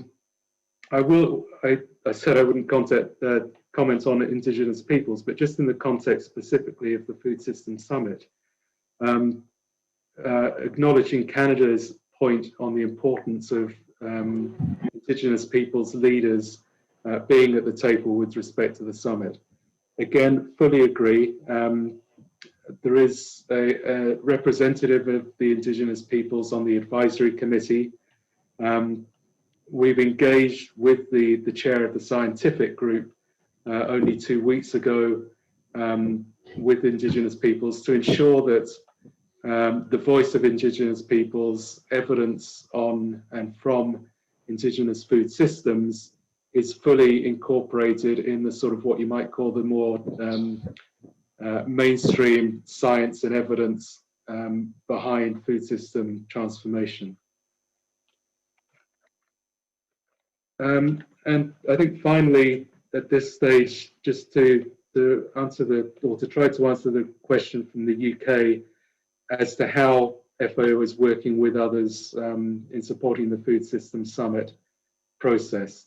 I think a point to make here is that FAO has been involved since the inception of the idea of the summit, and along working with the other RBAs in proposing this concept and idea approach to the Secretary General, who has subsequently agreed to convene the summit. So as an organization, we've been involved from the beginning in the design of the process. We're part of the Food Systems Summit Secretariat. So in that respect, supporting the development, but also the implementation of the processes towards the summit. Our Director General is a member of the Advisory Committee. Our Chief Economist is a member of the Scientific Group.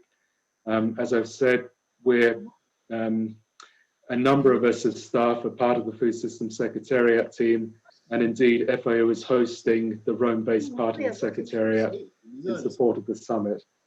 In terms of the technical work that we're providing, FAO is the anchor organisation for Action Track 1 on ensuring access to safe and nutritious food.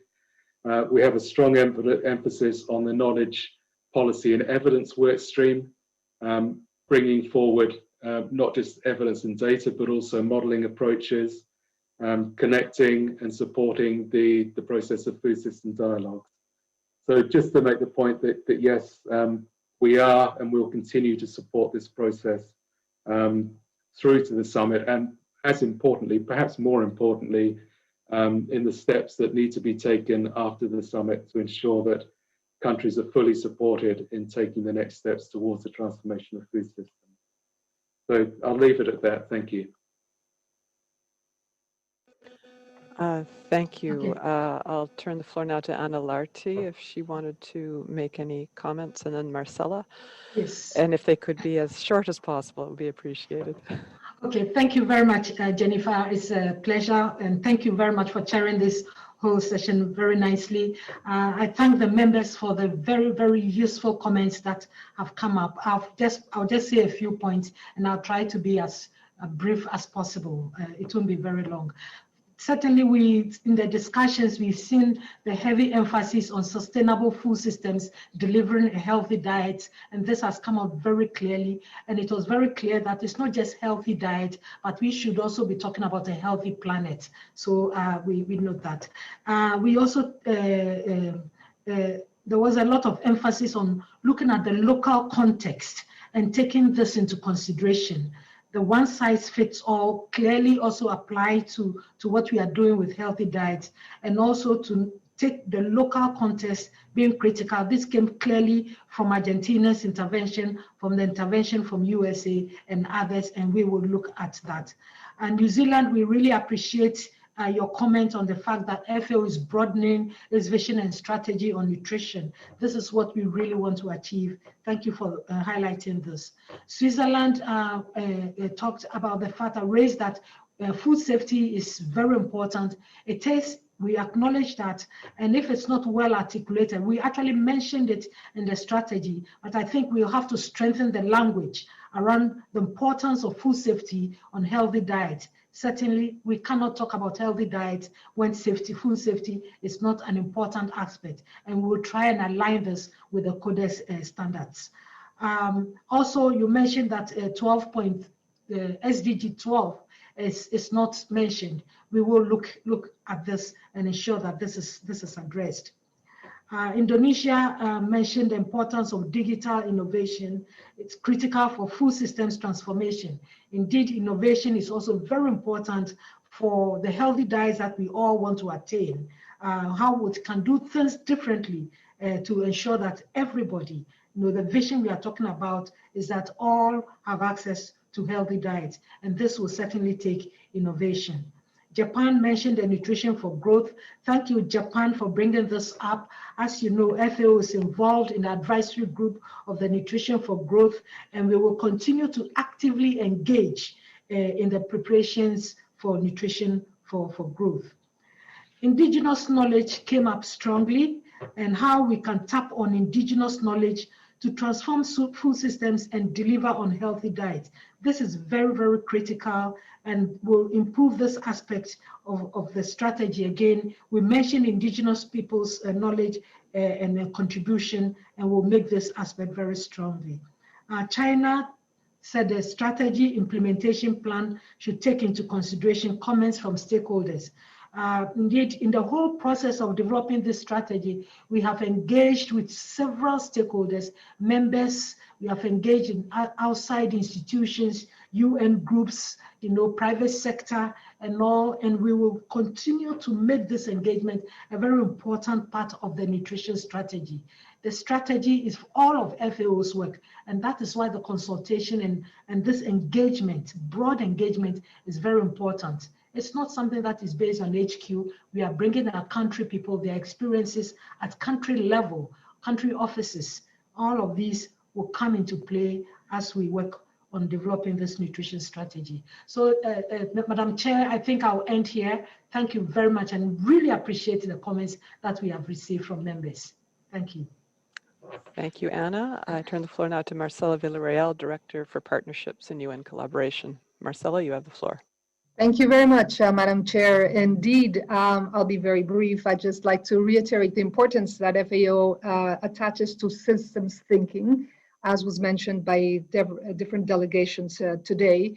And indeed, for real systems thinking, you need to take into account context. And therefore, just by definition, there is no one size fits all. We attach very high importance to building evidence, as was mentioned by different members, and also in recognizing where food systems in their diversity are sustainable and therefore don't necessarily need a big degree of transformation. And so in recognizing, building an evidence and recognizing these, we also recognize especially food systems that have proven throughout the years to be sustainable, to integrate the aspects of health, innovation, biodiversity, biosecurity, and hence indigenous peoples' food systems. And therefore, we really thank the COAG for their support for the global hub of indigenous food systems. And we believe that it is going to make a very big contribution in the debate, in the exchange of knowledge, in bringing together different knowledge systems towards having a really meaningful food systems summit next year. Thank you very much.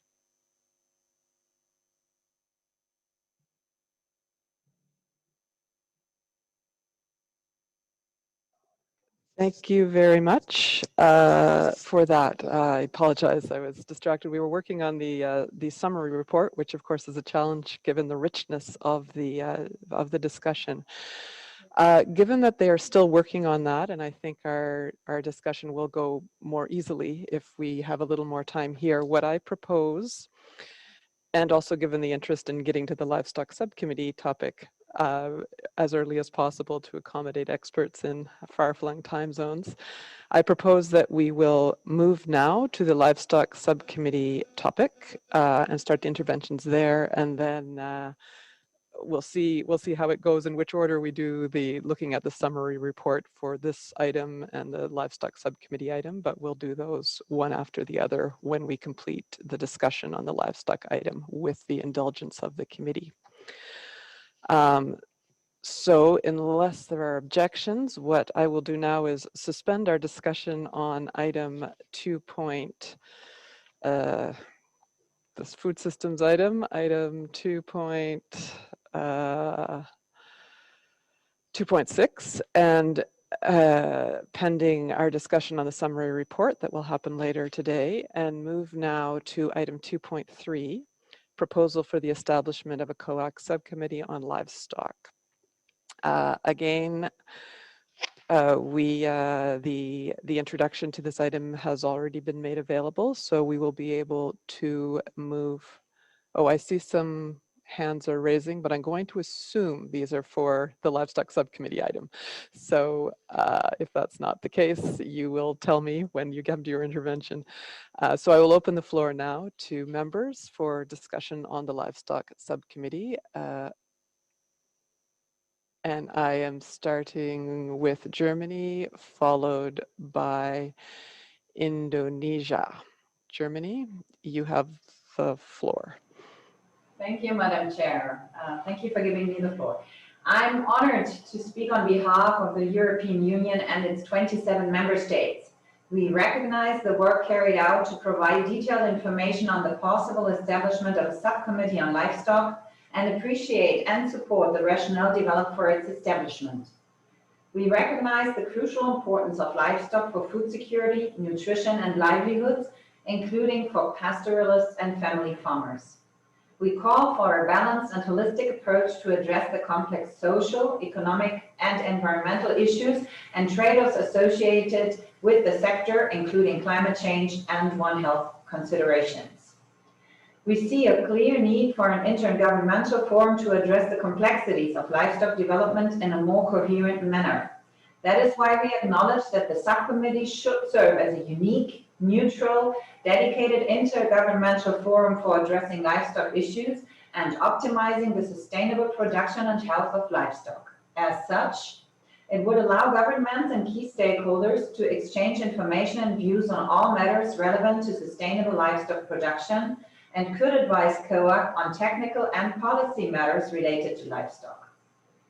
For all those reasons, we support the establishment of a subcommittee on livestock with the following comments and recommendations. Subject to the availability of sufficient budgetary resources, the membership of the subcommittee should be open to all COAG members and should not be limited to 5 members from each region. Representatives from civil society and the private sector should be integrated as observers, as is the case for COAG. COAG may define specific tasks for the subcommittee. The subcommittee itself may also consider a program of work for review and adoption by COAG. The subcommittee should meet every 2 years intersessional with COAG, providing COAG with enough time to assess and build upon the work of the subcommittee. We support the proposal that the costs of the subcommittee and its session should be covered by voluntary contributions. We look forward to further information on the administrative and financial implications of the decision. We encourage closer cooperation between FAO and existing international organizations, platforms, and partnerships that deal with livestock issues. We encourage the subcommittee to follow a One Health approach and work closely with WHO and OIE, in particular through the newly established FAO-WHO Center, and to provide expert advice to standard-setting bodies such as Codex Alimentarius and the World Organization for Animal Health. Furthermore, we recognize the importance of FAO's continued involvement in the work of the Global Agenda on Sustainable Livestock and the Livestock Environmental and Performance Partnership. We encourage close cooperation of the subcommittee with the GAZEL and LEAP. Lastly, we encourage FAO to take inspiration from the terms of reference of the COFI subcommittee on agriculture, particularly points 3 and 4 thereof, in order to ensure a more action-oriented mandate for the subcommittee. With these remarks, we support the proposal to create a subcommittee on livestock, and we look forward to further clarification on the administrative and financial implications without delaying the establishment of the subcommittee. Thank you, Madam Chair. Over. Thank you, Germany. Indonesia, followed by the Dominican Republic. Indonesia, you have the floor. Thank you, Madam Chairperson. Indonesia has the honor to deliver this statement on behalf of the Group of 77 and China. We welcome the conference resolution 13/97 and 11/2015, and in line with the request by the 26th session of the COAG October 2018 on the proposal for establishment of the subcommittee on livestock, including the report on the administrative and financial implications, term of reference, and rules of procedures of its establishment. The Group of 77 and China stresses the importance of the establishment of the subcommittee on livestock as a unique intergovernmental platform to ensure comprehensive, open, transparent, and inclusive consultation within in order to maintain a healthy and sustainable livestock system around the world. We believe that the subcommittee would provide members with mechanisms to discuss and agree on the complex matters on livestock with a view to advise and guide COAG and FAO programs of work, and could further strengthen FAO's role and visibility presented in paragraph 28 of the document COAG/2020/7. We take note of the report that subcommittee requires no additional human resources for administration, while assuring its commitment in providing guidance and technical work and policy matters with a regular update to its members related to livestock in contributing to achievements of SDGs. With regard to the limited resources, we would foresee that the cost of operation would be compensated by more targeted planning and programming and reduction in ad hoc workshops and seminars during the current situation. Financial implications must not be a limiting factor when livestock is an essential source of income for about 600 million of the world's poor. Rather, we call for solidarity with proactive engagements and contributions by the member states in order to reduce hunger and malnutrition. With that observation, we request the subcommittee to work in close collaboration of COAG's work on livestock to address the careful planning, implementation, monitoring, and enhancements of synergies and trade-offs related to livestock management, taking into account consideration the priorities and benefits of the member countries. We support the subcommittee to collaborate with existing multi-stakeholders partnerships, including the Global Agenda for Sustainable Livestock, GASL. Therefore, the FAO, OIE, WHO, through the One Health approach to ensure the holistic, integrated, and preventive strategy. In conclusion, the Group of 77 and China endorses the proposal and calls for all COAG members to approve the establishment of Subcommittee of Livestock. I thank you, Madam Chair. Over. Thank you, Indonesia. Dominican Republic, followed by Cameroon. Dominican Republic, you have the floor. Gracias, señora presidenta. Suscribimos la intervención de la delegación de Indonesia.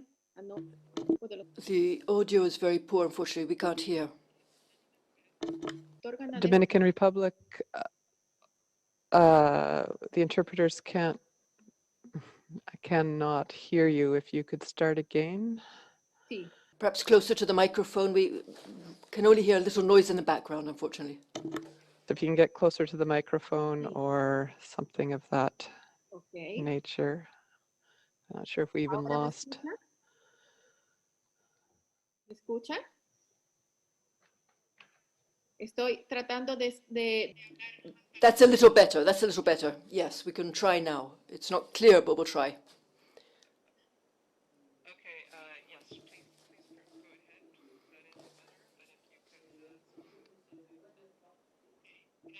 Thank you. Thank you, Madam Chair. We endorse the statement of the delegation of Indonesia on behalf of the G77 group. As we said in our first statement, livestock is one of the main pillars to achieve full food security and nutrition. Sustainable management of livestock is really key to achieve the national and global development goals.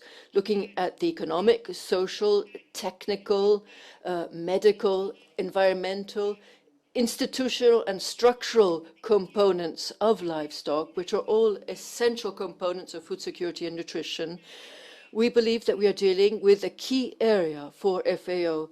And in this sense, we observe with some concern the fact that after three-fourths of a century of its establishment, FAO does not yet have an intergovernmental mechanism in place that is specialized and deals with the complexity of livestock-related issues. For all these reasons, we support the establishment of a subcommittee for livestock, which will make it possible for COAG to address livestock-related issues in a more systematic fashion, systematically and consistently. Of course, like all other activities that we undertake here in this organization, a new subcommittee will have financial and administrative implications.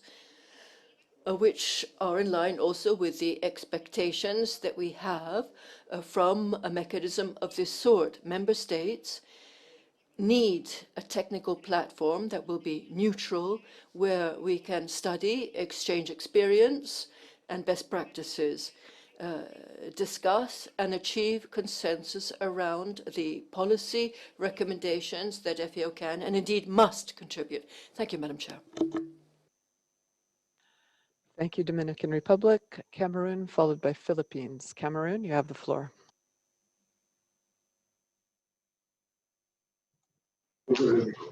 Merci, Madame la Présidente. Thank you, Madam Chair. Cameroon is making this statement on behalf of the African Regional Group. We welcome the submission of this document, which provides a description, the different alternatives linked to the establishment of a subcommittee for livestock within the COAG. We endorse the statement that was made on behalf of the G77 and align ourselves with that statement. We appreciate the work that has been carried out in the intersessional period of the COAG meetings, in particular the work done by the Secretariat. We recognize the usefulness of the informal meetings that have been organized to prepare the current session, and in particular the sessions that address the establishment of the livestock subcommittee. We are grateful to the delegations that have addressed the issue in the informal sessions, in particular Australia, that spoke also on behalf of New Zealand, and thank them for their support in seeking a consensus position on this issue, which was considered at length during the 26th session. The importance of livestock in our region really cannot be overestimated. This has led many countries, including mine, Cameroon, to establish a ministry dedicated to livestock. Based on the arguments analyzed and presented by the Secretariat and members in favor of the subcommittee, we think that there is a very convincing case to be made, and it is therefore not necessary for us to repeat the arguments in favor. Our regional group proposed the following points. First, that in this session, we propose the establishment of a subcommittee on livestock within COAG, and this proposal should be submitted to the 165th Council session. We adopt draft mandates and regulations for the subcommittee, which are presented in the Annexes 1 and 2 of document COAG/2020/7. We are, however, open to proposed improvements that may be suggested now by members. Third point, regarding the duration of the sessions, we think that 3-day sessions would make it possible to cover important issues that would be included on the agenda. And finally, fourth, we believe that the first subcommittee session should make it possible to prepare the 29th COAG in 2024. And therefore, the first session could be held in 2023, which would give the necessary time and enable the necessary flexibility for resource mobilization, and taking into account of this need in the net appropriations for the 2024-2025 biennium. Thank you. Thank you, Cameroon. Philippines, followed by Russian Federation. Philippines, you have the floor. Thank you, Madam Chair. The Philippines lines itself with the G77 and China's statement delivered by the Ambassador of Indonesia on this agenda item. We would like to underscore the key role of the livestock sector for food security and nutrition, sustainable livelihoods, ending hunger, and poverty eradication. We renew our support to the establishment of the Subcommittee on Livestock which would serve as a dedicated intergovernmental forum for addressing global and complex livestock issues and optimizing sustainable livestock production and health, with particular attention to small-scale livestock production systems, including those of family farmers. We appreciate the Director General's report on the administrative and financial implications of establishing a subcommittee on livestock, which helps clarify some operational concerns.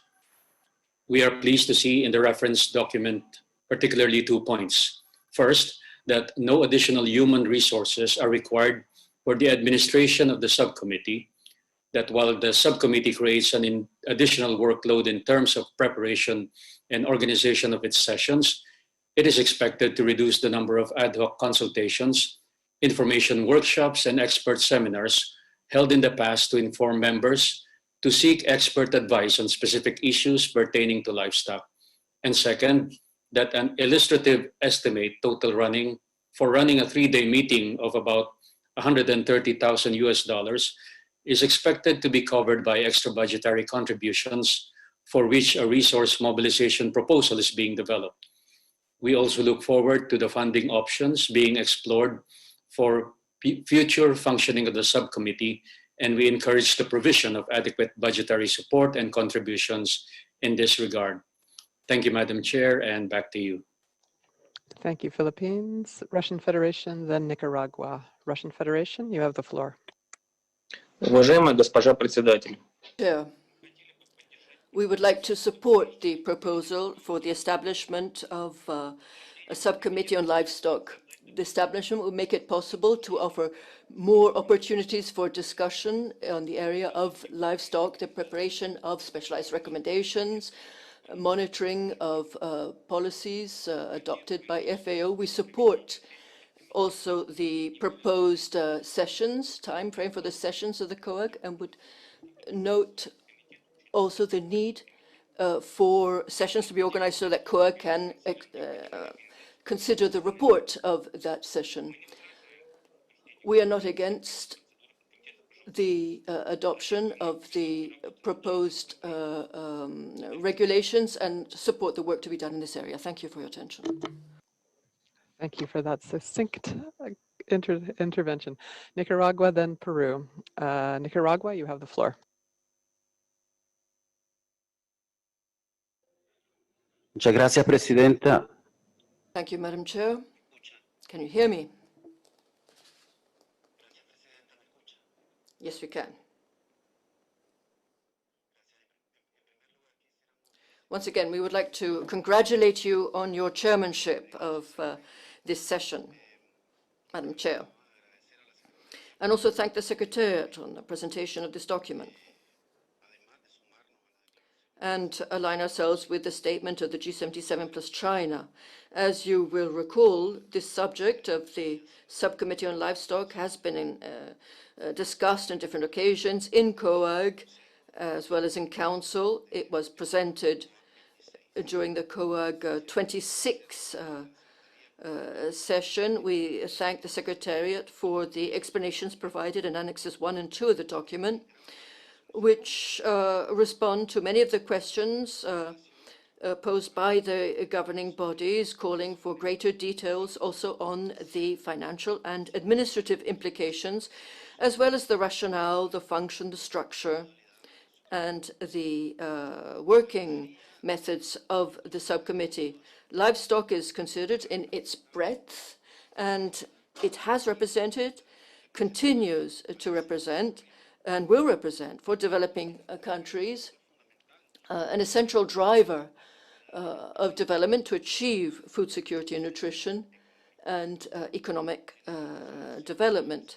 And therefore, in this perspective, considering the difficulties that are being encountered on the path to the SDGs globally, we believe that the COAG, being one of the main technical committees of FAO, should have the necessary subsidiary and advisory bodies, such as the Livestock Subcommittee would be, to meet the major challenges that lie before us, and envisaging the actions that will be necessary in the post-COVID period.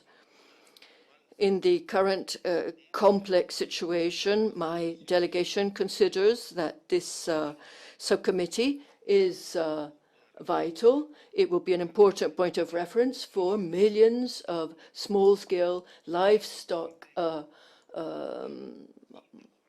breeders and holders throughout the world. And as an intergovernmental forum, the subcommittee should also consider the best practices, taking into account the way other FAO subcommittees work, to guarantee the active participation of members and also make it sure that the complex issues of livestock are addressed effectively, especially those that are of vital importance globally. And therefore, with these considerations, we invite the committee to make this proposal to the Program and Finance Committees with strong support and complete the procedure that is necessary for its final adoption. Thank you, Madam Chair. Thank you, Nicaragua. Before I proceed with the list of speakers, I know many of you are coordinating different people across many time zones, so I just thought I'd give an update on my plans for managing the agenda through the day. Looking at the speakers list, I think we will be on this topic probably until the lunch break. Then I propose returning and finishing the report of the food systems item that we just suspended. And then I would go back to item 210, Rural Youth Action Plan, this afternoon. And I propose that we will look at the voluntary code of conduct for food loss and waste reduction. I will move that probably until tomorrow morning, because there's some thinking being done about ways forward on that. So just to update, it will be this livestock subcommittee, return to food systems, then back to item 210, Rural Youth Action Plan, and then we will proceed through the order that was already listed for this afternoon, item 2.7, 2.8, etc., if that helps in time management. I'll now return to the speakers list. I have Peru, followed by Capo Verde. Peru, you have the floor.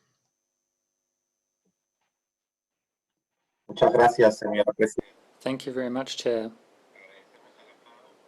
We thank FAO for the initiative to create a subcommittee on livestock, because livestock finds itself in a complex situation around the world. Then you have the contribution it makes to reducing hunger and malnutrition. This is very important. And there's also a link with zoonoses. And there's a potential environmental impact as well. And this is why it's very good for these issues to be dealt with in a subcommittee on livestock. As part of the G77 in China, we support the G77 statement. Peru has implemented some activities. We have created a Directorate General for Livestock in 2016.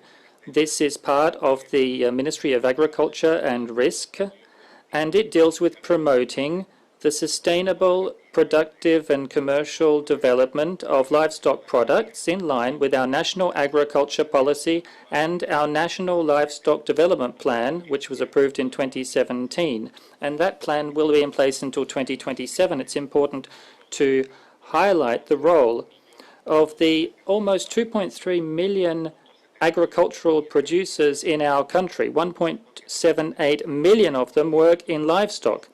66% of them juggle both agriculture work and livestock work. The statistics in our country also show that we also have the highest number of South American camelids in the world. They are primarily found in high mountainous areas, and they're part of an ecosystem which is very vulnerable to the effects of climate change. Of the 18 million hectares of natural pastures in Peru, 69.5% are in the hands of peasant farmer producers. This also highlights the importance of dealing with livestock, taking into account the social and cultural factors involved in these certain productive systems. Peru supports the establishment of a subcommittee on livestock, and we are very interested in taking part in this subcommittee. We agree also with the mandate and rules of procedure proposed for the subcommittee on livestock, and we call upon all delegations to implement actions to facilitate the effective implementation of this very important forum in COAG. Many thanks for your attention. Thank you, Peru. I see I have a very long speakers list here, and I'm getting a bit concerned about our ability to get through the COAG agenda in the time we have. So I would again encourage members to keep it short. We've already had in other agenda items a lot of discussion on the importance of livestock. So if we could keep our interventions as focused as possible to try to get through this list and on to other agenda items, I would very much appreciate it. I have Capo Verde followed by China. Capo Verde, you have the floor. Okay, good morning. Is my sound getting well? Okay. Thank you, Madam Chair, for giving me the floor. Cabo Verde aligns itself with the statement delivered by Cameroon on behalf of the African Regional Group, and also with the statement delivered by Indonesia on behalf of the G77 and China. Due to the importance of livestock for family farming, which constitutes the main production system in our country, in Africa and in small island developing countries, Cabo Verde supports the proposal for the establishment of the subcommittee on livestock. In our part of the world, there is no way we can achieve SDGs 1 and 2 by 2030 if we don't tap into the potential of livestock and the resources it can generate to enable the development of sustainable development, contribute to food security and safety, and promote improved livelihoods for its beneficiaries. In our present context of this pandemic, it is even more important to strengthen the work and standard establishment of these small producers to avoid the outbreak of zoonotic diseases, which brings unsurmountable losses in resources and livelihoods.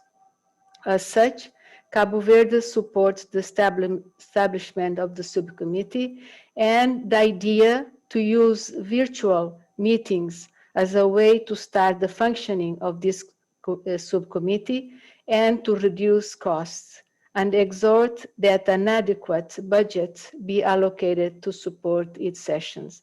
Thank you, Chair, and over to you. Thank you, Capo Verde. China, then Australia. China, you have the floor. Thank you, Madam Chair. We support the statement made by the Ambassador of Indonesia, who made a statement on behalf of the G77 and China. We also support the creation of this subcommittee. For many developing countries, livestock is a key sector to guarantee food security and livelihoods for smallholder producers. This sector is also facing various threats in relation to AMR as well. In the UN, there is no specialized agency for livestock. There are no successful precedents for the creation of such a subcommittee within a technical committee. So we do support the creation of a subcommittee on livestock. We encourage this subcommittee to encourage intergovernmental communication on issues related to livestock and to provide observations and comments to COAG. We also encourage FAO to provide the resources necessary for the work of this subcommittee. I thank you. Thank you, China. Australia, then USA. Australia, you have the floor. Thank you, Chair. Addressing complex livestock issues and optimising sustainable livestock production and health is a high priority for Australia. The Australian livestock sector is a strong contributor to our national economy, one of the most substantial employers in rural and regional areas, and while a relatively small player in global production terms, makes a significant contribution to the world's needs for high quality protein. Australia strives for respect for its stewardship of livestock and recognition for its environmental credentials. Indeed, in 2017, the Australian red meat and livestock sector set an ambitious target to become carbon neutral by 2030. This plan sees us investing in research, development and adoption projects in a range of areas, including animal genetics and husbandry practices, innovative technologies to maintain livestock productivity while lowering methane emissions, and improving integration of trees and shrubs for improved carbon storage, animal health and biodiversity. But it is important that we navigate this path together. We appreciate that collaborating with the FAO and other international organisations, government bodies and the private sector, including through a COAG subcommittee on livestock, would undeniably help garner global consensus on approaches for these issues, for which there is often no one-size-fits-all solution, while striving for the common goal of achieving the Sustainable Development Goals. I'm sure everyone will agree that ensuring that we get the settings right for a COAG subcommittee on livestock will allow it to bring tangible change on major issues. Now, more than ever, investments need to be targeted, collaborative, value for money, non-duplicative, and designed to ensure meaningful, high quality and successful deliverables are achieved. It is for this reason that Australia sought further information during the concept development stage of the COAG subcommittee on livestock, including on the financial implications of the proposal, how the subcommittee would limit overlap with existing work on livestock, and on monitoring and evaluation frameworks. We thank the Animal Production and Health Division for their responses. Having now had the opportunity to review the proposed terms of reference and rules of procedure, we raise the following 2 points. Firstly, we ask for clarification on the assignment of tasks of the subcommittee's mandate. For example, will the tasks first be approved by COAG through the establishment of the COAG program of work, and what scope will there be to modify the mandate and/or tasking in response to unforeseen priority issues? Secondly, we would appreciate if Rule 5 of the Rules of Procedures can be expanded to facilitate participation beyond COAG members, including other international organisations such as the WHO and OIE, existing livestock-related multi-stakeholder partnerships such as LEAP and GASL, and private sector entities as appropriate. In conclusion, Chair, Australia is pleased to voice our support for the establishment of the COAG Subcommittee on Livestock. We look forward to engaging with the subcommittee on its future work program under its mandate, including on antimicrobial resistance and zoonoses, and to ensuring that policy positions are coordinated and harmonised across the FAO and more widely in order to improve focus on these important issues. Thank you.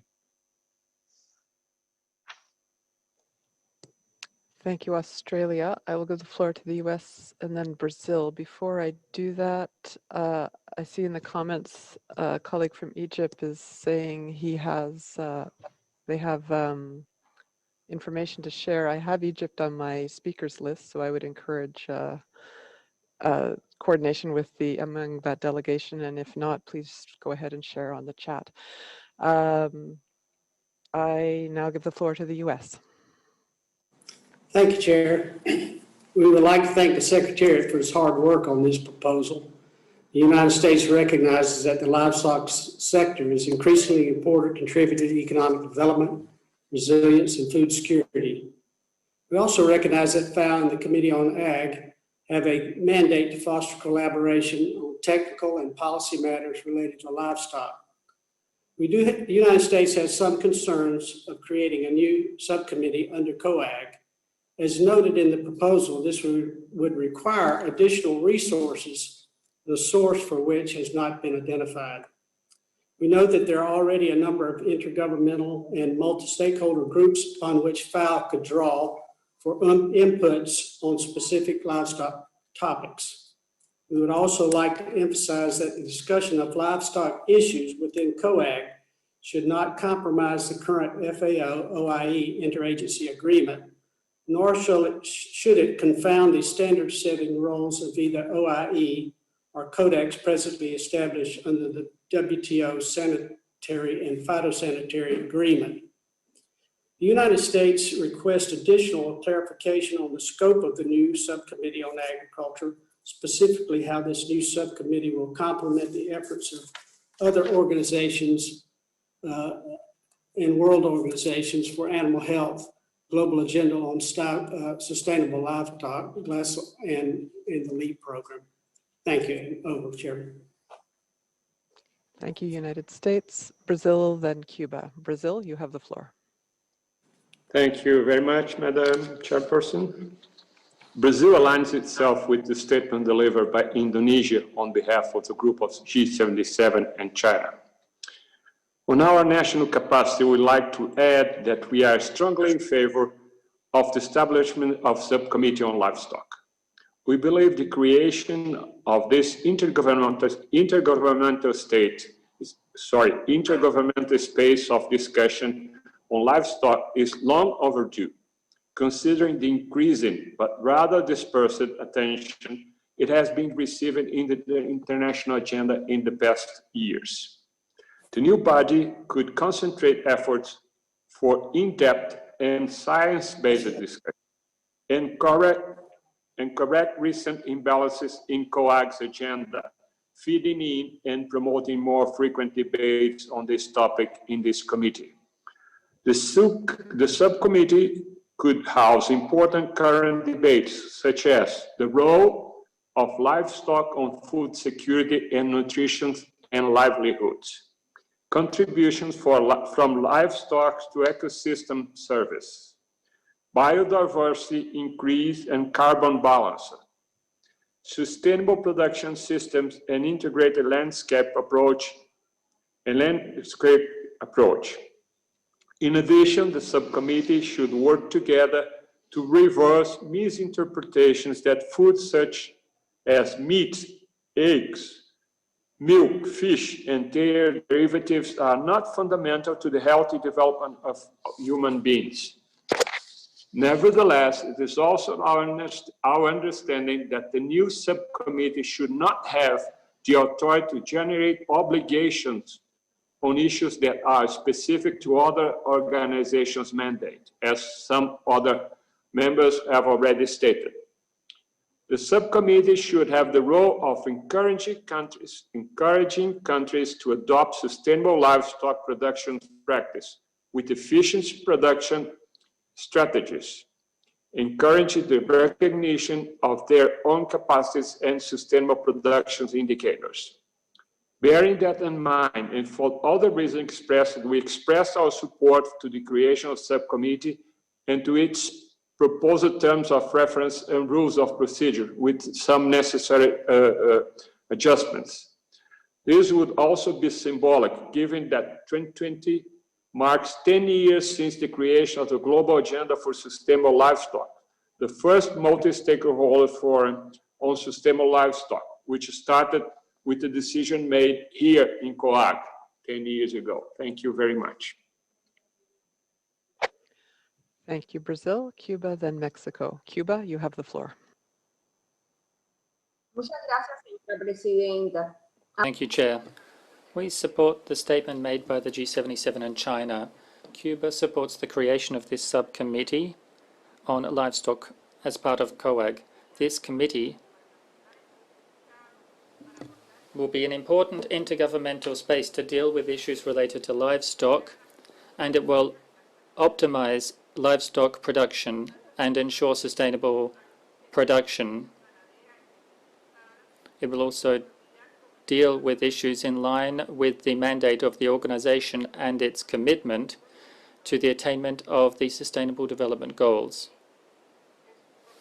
The subcommittee will allow COAG to better provide advice to the FAO Council, providing very important information to ensure that the livestock sector can contribute to the attainment of the 2030 Sustainable Development Agenda. It's very important that this be a specialized intergovernmental body, subcommittee dealing with livestock. It's important for our countries in the Caribbean to have support from FAO, and that's why we support the creation of this subcommittee to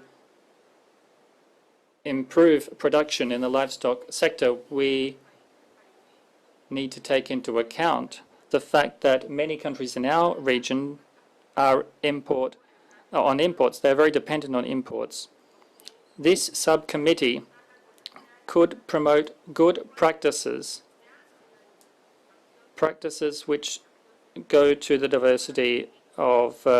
diversification of diets, good practices, and to promote silvopastoral practices. FAO's support will be very important when it comes to promoting local races. We support the establishment of this subcommittee and the measures put in place for the establishment of this subcommittee. Thank you very much. Thank you, Cuba. Mexico, then Morocco. Mexico, you have the floor. Muchas gracias, señor presidente. Many thanks, Madam Chair. Mexico fully agrees with the need to establish this subcommittee on livestock. We expect the subcommittee to be an ideal forum to analyze and discuss current issues in this sector and to propose solutions to deal with adverse scenarios linked to the COVID-19 pandemic. It will contribute greatly to helping countries appropriately plan, implement, and evaluate the results of sustainable livestock projects, to optimize the contribution of livestock to sustainable development, and thus to make progress in attaining the SDGs. We welcome the administrative proposals, especially the calendar, and also the fact that no extra budgetary contributions are required.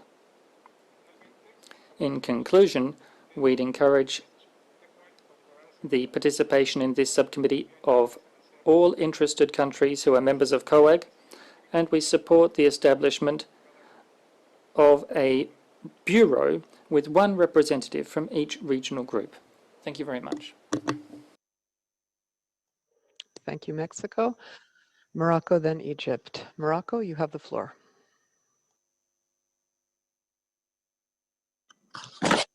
Merci, Madame la Présidente. Thank you very much, Chair.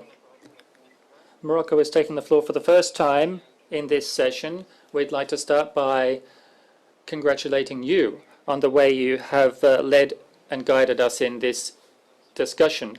We align ourselves with the statement made by Cameroon on behalf of the Africa Regional Group, and we support all the main proposals relating to the creation of this subcommittee. Morocco also aligns itself with the statement made by Indonesia on behalf of the G77 and China on this subject. Chair, the creation of this subcommittee on livestock will allow advice to be provided to COAG in relation to zoonoses, antimicrobial resistance, animal feed issues.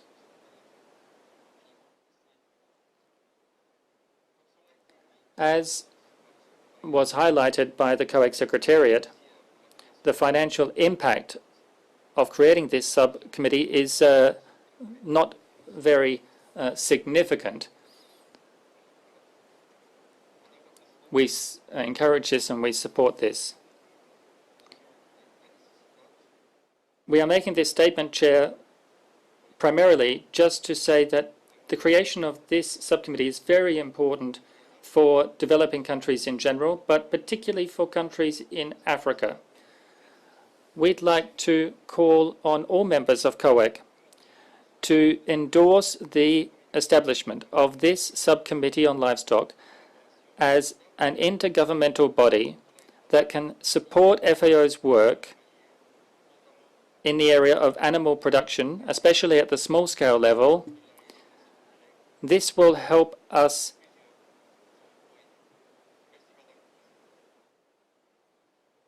in our attainment efforts for the Sustainable Development Agenda. Thank you very much, Chair. Thank you, Morocco. Egypt and Nigeria. Egypt, you have the floor. Thank you, Madam Chair, and congratulate you for running efficiently our work. I'm delivering this statement in my capacity as the chairperson of the Africa Regional Group.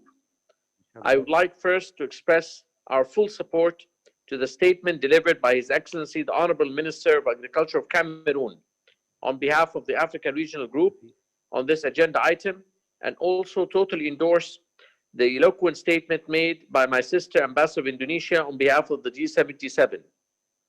And I would like to raise the following points. Egypt strongly supports the establishment of the Subcommittee on Livestock within the Committee of Agriculture in accordance with the criteria set out in Conference Resolutions 13/97 and 11/2015, and in line with the request of the 26th session of the COAG held in October 2018 and the guidance of the 164th session of the Council in July 2020. We took note of the confirmation of FAO Secretariat that no additional human resources are required for the administration of the subcommittee as indicated in paragraph 29 of the document, as well as no financial implications will be foreseen, given that all costs will be funded by extra budgetary contributions as indicated in paragraph 32 of the document. We strongly believe that the establishment of such subcommittee is timely, as it will serve as intergovernmental platform for exchange information and seek guidance on relevant technical work and policy issues related livestock that contributes fundamentally to achieving the SDGs, given that more than 1 billion people depend on its value chains for their livelihoods. In addition to its vital role for creating employment opportunities and increasing incomes for about 600 million of small-scale livestock producers around the world.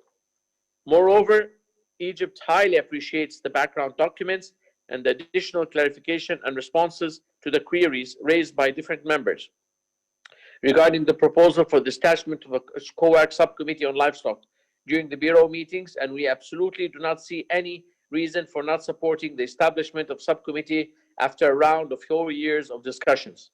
In conclusion, Egypt endorses the proposal and calls upon all COAG members to approve the establishment of this subcommittee on livestock that we believe to maintain healthy and sustainable livestock sector.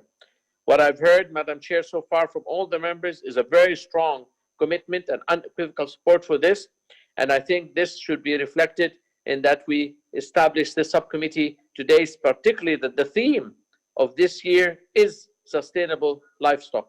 So I think we owe it to ourselves to establish this subcommittee. And thank you very much for your attention. Over. Thank you, Egypt. Nigeria, followed by Switzerland. Nigeria, you have the floor. Thank you, Madam Chair. Good morning, good afternoon, good evening, colleagues, and good day. Thank you, Madam Chair, for all that you are doing to keep us in line and to achieve our objectives on these different subjects. On the issue of the establishment of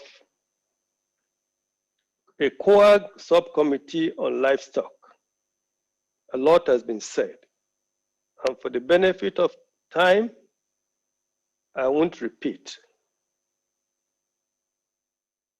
Nigeria supports this idea and believes the benefits are more than the negatives. As expressed by the statement of the African Group, read by Cameroon, supported by the chair of the African Group, Egypt, and of course, at a larger level, the chair of G77 plus China, the ambassador of Indonesia. But from Nigeria's point of view, and knowing livestock over decades, the fact that Australia has such a strong support for this subcommittee gladdens one's heart. Brazil went the memory lane, and the Philippines gave us the importance of having an intergovernmental ambience in our decision making.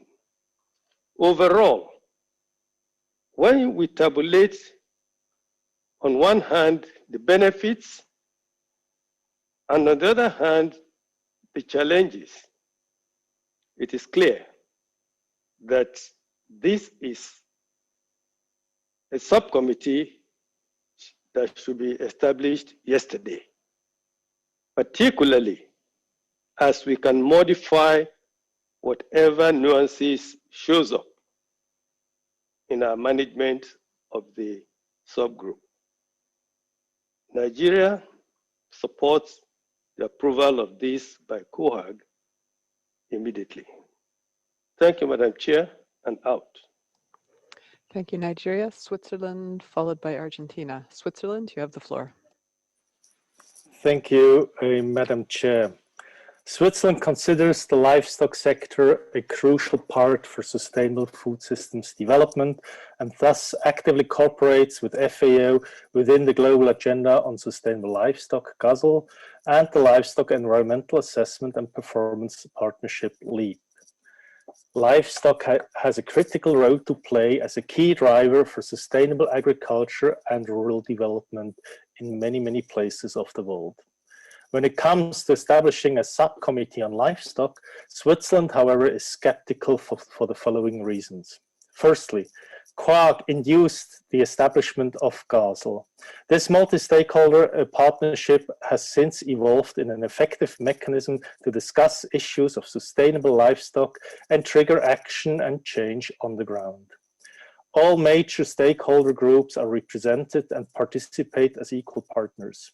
Also, LEAP is providing valuable technical guidelines and is housed in FAO. As a member of these partnerships, FAO is providing important contributions to their work. We feel that COAG has not yet used the full potential of these bodies. In our view, COAG would benefit from a more direct and active interaction with them. There is no need to insert a subcommittee between COAG and these multi-stakeholder partnerships for a fruitful exchange. Secondly, SDG 17 calls for strengthening partnerships with all relevant stakeholders. We feel that the establishment of a formal subcommittee with states as members and non-state actors as observers runs counter to the spirit of this SDG. Strengthening the relationship of the committee with the existing multi-stakeholder partnerships through regular reporting and discussing of their technical work would be an alternative in line with SDG 17. Thirdly, there is the question of setting a precedent. COAG deals with many matters, including livestock, plants, soil, and water, just to name a few. All these matters are equally important and could deserve a subcommittee. With regard to soil, there is already a similar request before the committee under agenda item 3.3. Therefore, Switzerland would have preferred if the committee considered in general the consequences of establishing subcommittees on its governance, on funding, the role of stakeholders in such subcommittees, and the relation to existing partnerships. Having said this, Switzerland asks that the rules and procedures and the terms of reference of the subcommittee be adjusted in accordance with the proposals made by the European Union, and that Rule 5 establish clear interactions of the subcommittee with a GASL and LEAP. Thank you, Madam Chair. Thank you, Switzerland. Argentina, followed by New Zealand. Argentina, you have the floor. Gracias, Presidenta. Thank you, Madam Chair.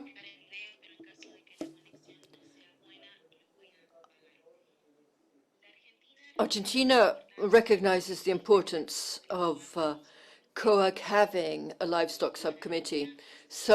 Livestock is essential for food security and nutrition. It plays a vital role. It's a key sector to ensure the livelihoods of millions of people throughout the world and contribute to eradicating poverty and hunger.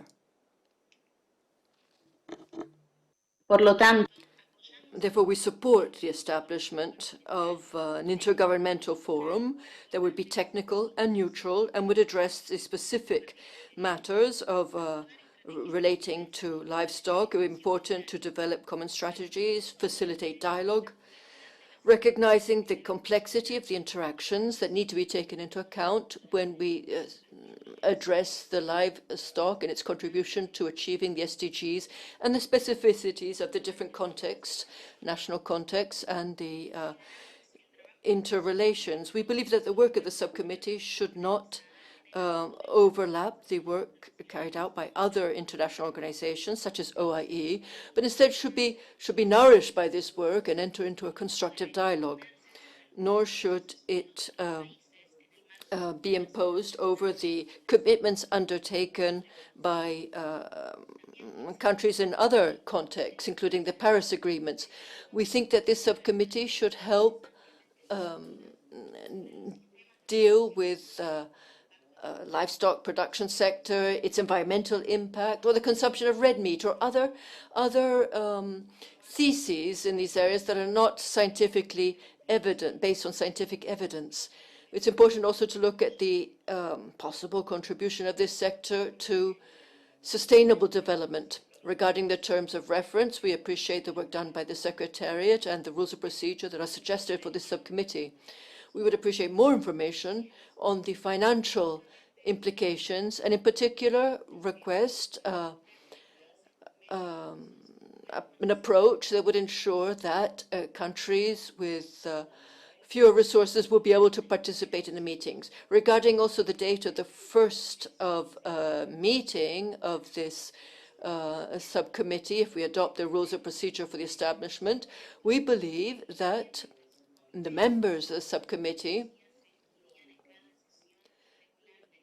should participate in the COAG meeting, and therefore this is a subcommittee that could not begin to work until the next COAG meeting, which would define this. Otherwise, we would like more clarification on how the sessions could be organized. Thank you, Madam Chair. Thank you, Argentina. New Zealand, followed by Thailand. New Zealand, you have the floor. Thank you, Chair. And thank you to all members who've made statements so far. As we raised under agenda item 2.1, we'd like to reiterate our commitment to playing our part in achieving the Sustainable Development Goals. And we recognise the importance of the livestock sector in achieving SDG 2 in particular. We're making significant investments domestically and internationally to identify the best science-based approaches to reduce the impact of farms on the climate, particularly in the livestock sector.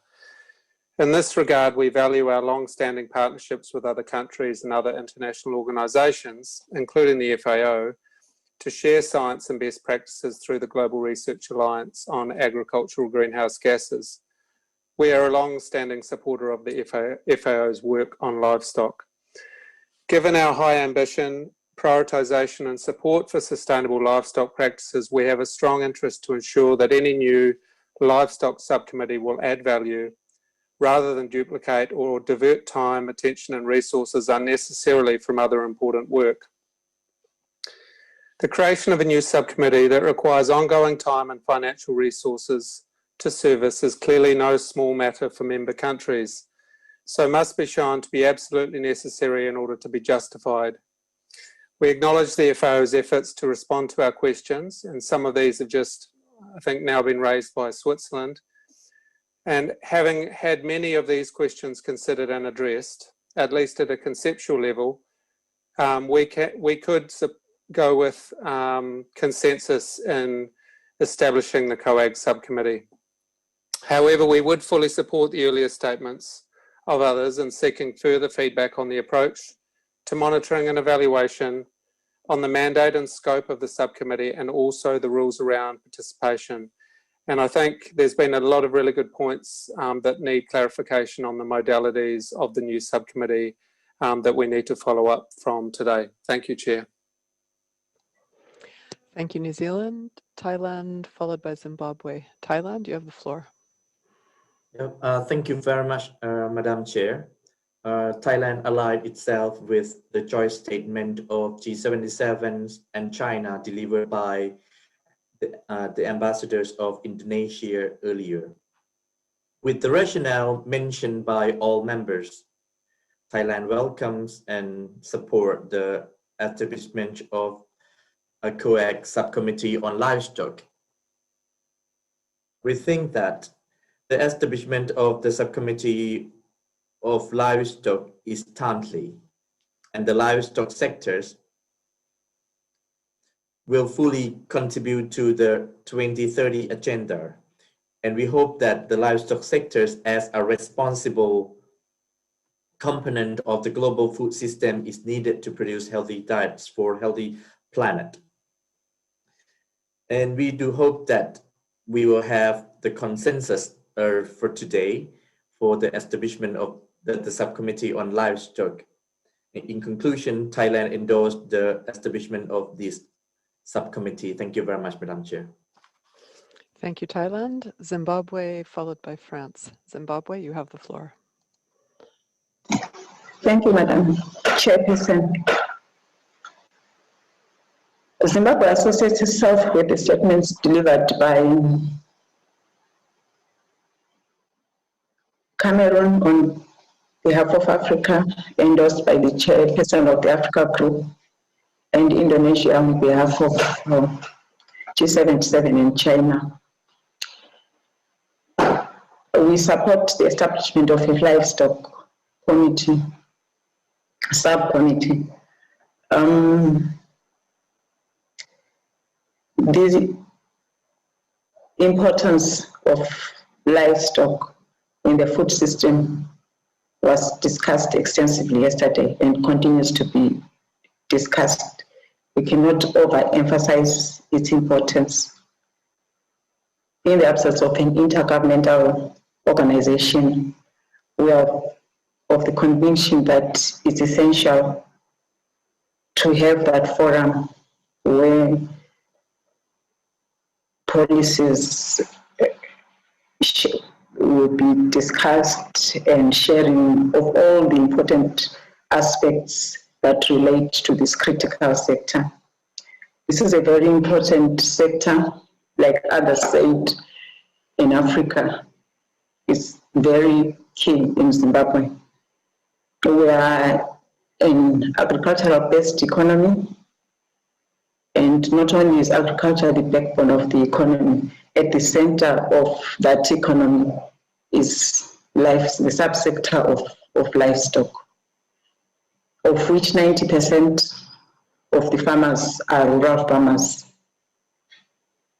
There is great potential, and for this potential to be unlocked, it's important for cooperation, international cooperation, to come into play. Zimbabwe supports this, and just to translate an African saying that emphasizes how important livestock is to the African community in my part of the world. They say that the beauty of a man lies in his cows, and cows here represents livestock. It shows how much livestock is valued, the importance attached to it. The potential for livestock is not going to help us. We need to unlock that potential, and we are convinced as Zimbabwe that this establishment of this subcommittee will go a long way towards that. Thank you, Madam Chairperson. Thank you, Zimbabwe. France, followed by Kenya. France, you have the floor. Bonjour à tous. Donc la France s'aligne sur la déclaration de l'Union européenne et de ses États membres. Et en écho aux nombreuses déclarations qui viennent d'être faites, la France souhaite ici rappeler l'importance the statements that have been made and would like to reaffirm the importance of livestock and its vital role in ensuring food security and nutrition, and also the major contribution that livestock makes to the livelihoods of millions of small-scale farmers throughout the world.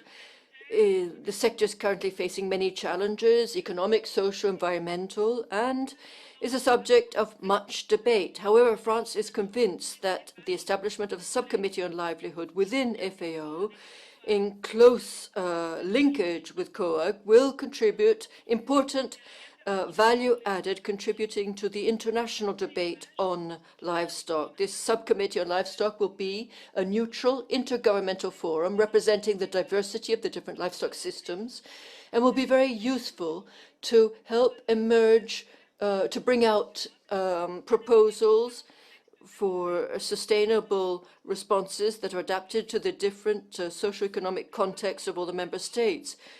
Other platforms, and here I'm referring in particular to Gazel and others, we hope that they will contribute to the work of this subcommittee. We would like to thank FAO for the quality of the expertise that has been provided and its cooperation with OIE, WHO in the context of the One Health approach. And we are looking forward to the outcome of the work to be done in the future on the sustainability of livestock and the contribution of livestock as a sector to food security and nutrition. Thank you. Thank you, France. Kenya, followed by Indonesia. Kenya, you have the floor. Thank you, Chairperson, and good morning, everybody. Kenya supports the statement by Cameroon on behalf of Africa Regional Group and Indonesia on behalf of G77 and China on the establishment of the subcommittee on livestock. Chairperson, we believe establishing the subcommittee will avail opportunity for FAO to address the issues of livestock in depth and more comprehensively. In Kenya, Chairperson, for example, livestock production plays a major role in food security and livelihood improvement, especially for the arid and semi-arid lands, which form 88% of the land mass. We also note that livestock is central to achieving many of the Sustainable Development Goals and directly relevant to most of them.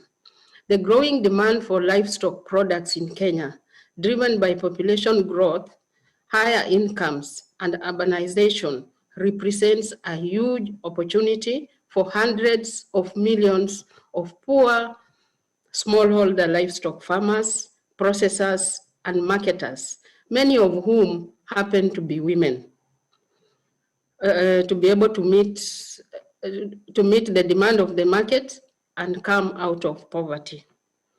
So this provides a lot of opportunity for these small-scale farmers.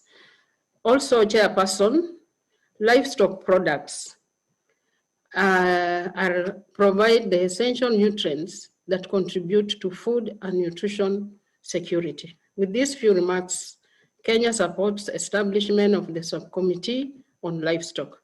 Thank you, Chairperson. Thank you, Kenya. We have 6 speakers and 10 minutes. Are we up to the challenge? Indonesia, followed by Sudan. Indonesia, you have the floor.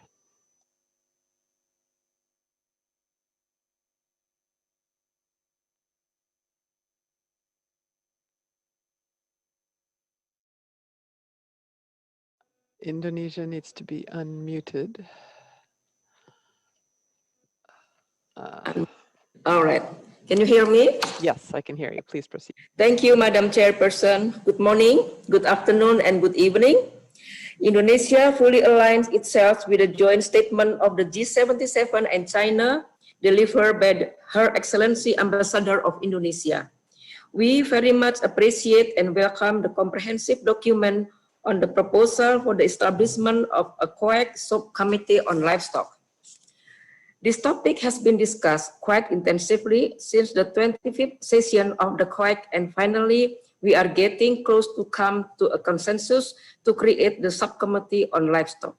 Considering its significant linkage and contribution to the SDGs, to food security, livelihoods, economic developments, and also to natural resources, climate change, and biodiversity as well. As stated by my colleagues during the discussion of the Agenda 2.1 yesterday, nearly 50% out of 27 million farmers' households in Indonesia also raise livestock. This number represents the crucial contribution of livestock in our national food security and livelihoods.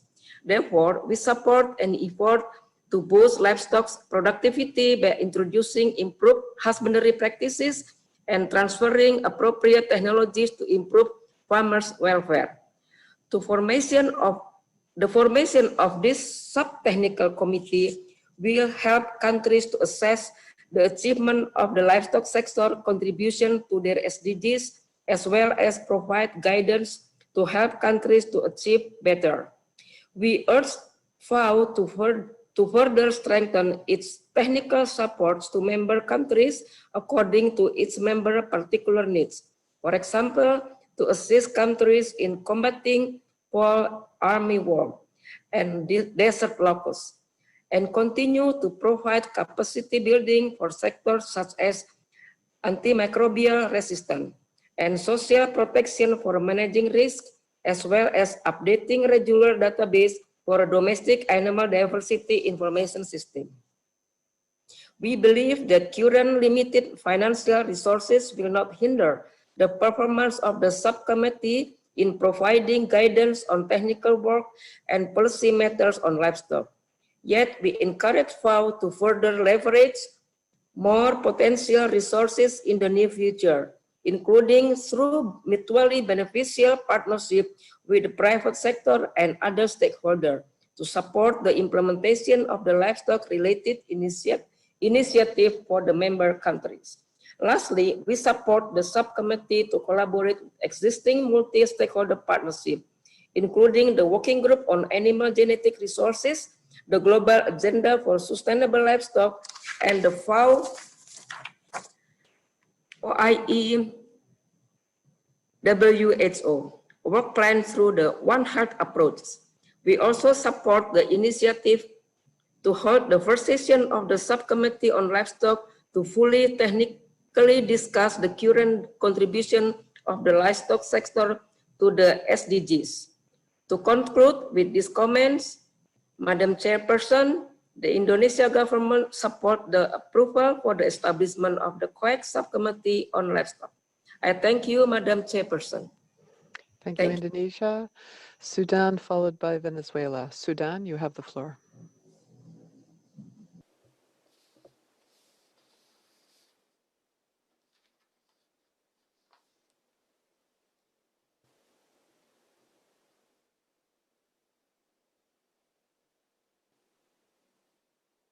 Hello. Sudan. Assalamu alaikum wa rahmatullah.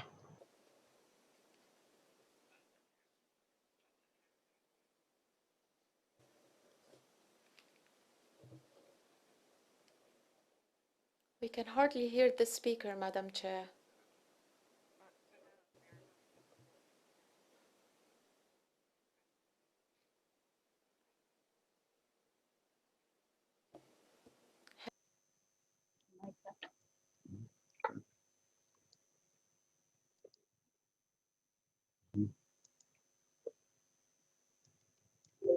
You hear me? A little better, yeah. Please proceed. Hello. شكرا. Thank you very much for giving me the floor. You are all well aware of the importance of livestock to Sudan, and we attach importance to the creation of a subcommittee on livestock.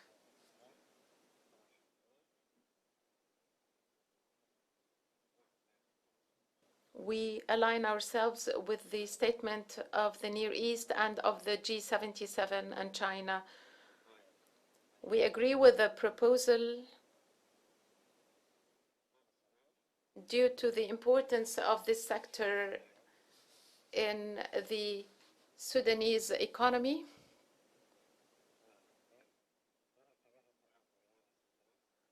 And as the animal exports are important to Sudan, And this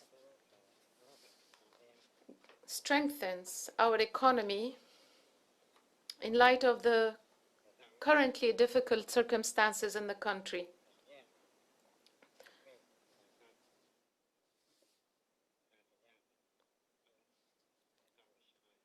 The subcommittee will help enhance the livelihoods of small farmers and animal keepers. And it is worth noting that the circumstances over the last 30 years have impacted the situation of the livestock in the country. And the sector suffered from the wars for a long time. We are interested in rehabilitating the sector as the products of livestock promote livelihoods of small farmers and keepers. Therefore, we agree with the proposal for the establishment of the subcommittee, and we believe that we will benefit a great deal from this proposal and from this subcommittee. We will be able to rehabilitate the livestock sector in Sudan. We lie in the heart of Africa, and we are involved in many trade agreements with the neighboring countries. And this subcommittee will help smooth the movement of products across the borders in the region. Thank you.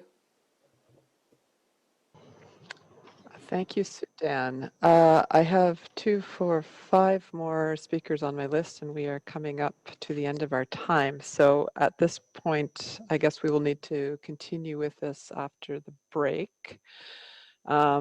So we will be suspending soon for our lunch break or whatever meal is appropriate where you are. When we come back, we will finish with the speakers list on this item and complete this item. Then we'll return to the food systems summary report. After that, we will move to item 2.1, Rural Youth Action Plan. And if we have time, we will move on to item 2.7, the rationale for a new FAO food safety strategy, and move onward with that from there if we have time. So with that, I will suspend the session now for an hour. Please be back at 1 o'clock on the dot when I will resume, hopefully, the speakers list. And if I don't, you'll have to raise your hands again. I'm going to try to quickly take note of it now. With that, have a good break, and I will see you in 1 hour exactly at 1 o'clock.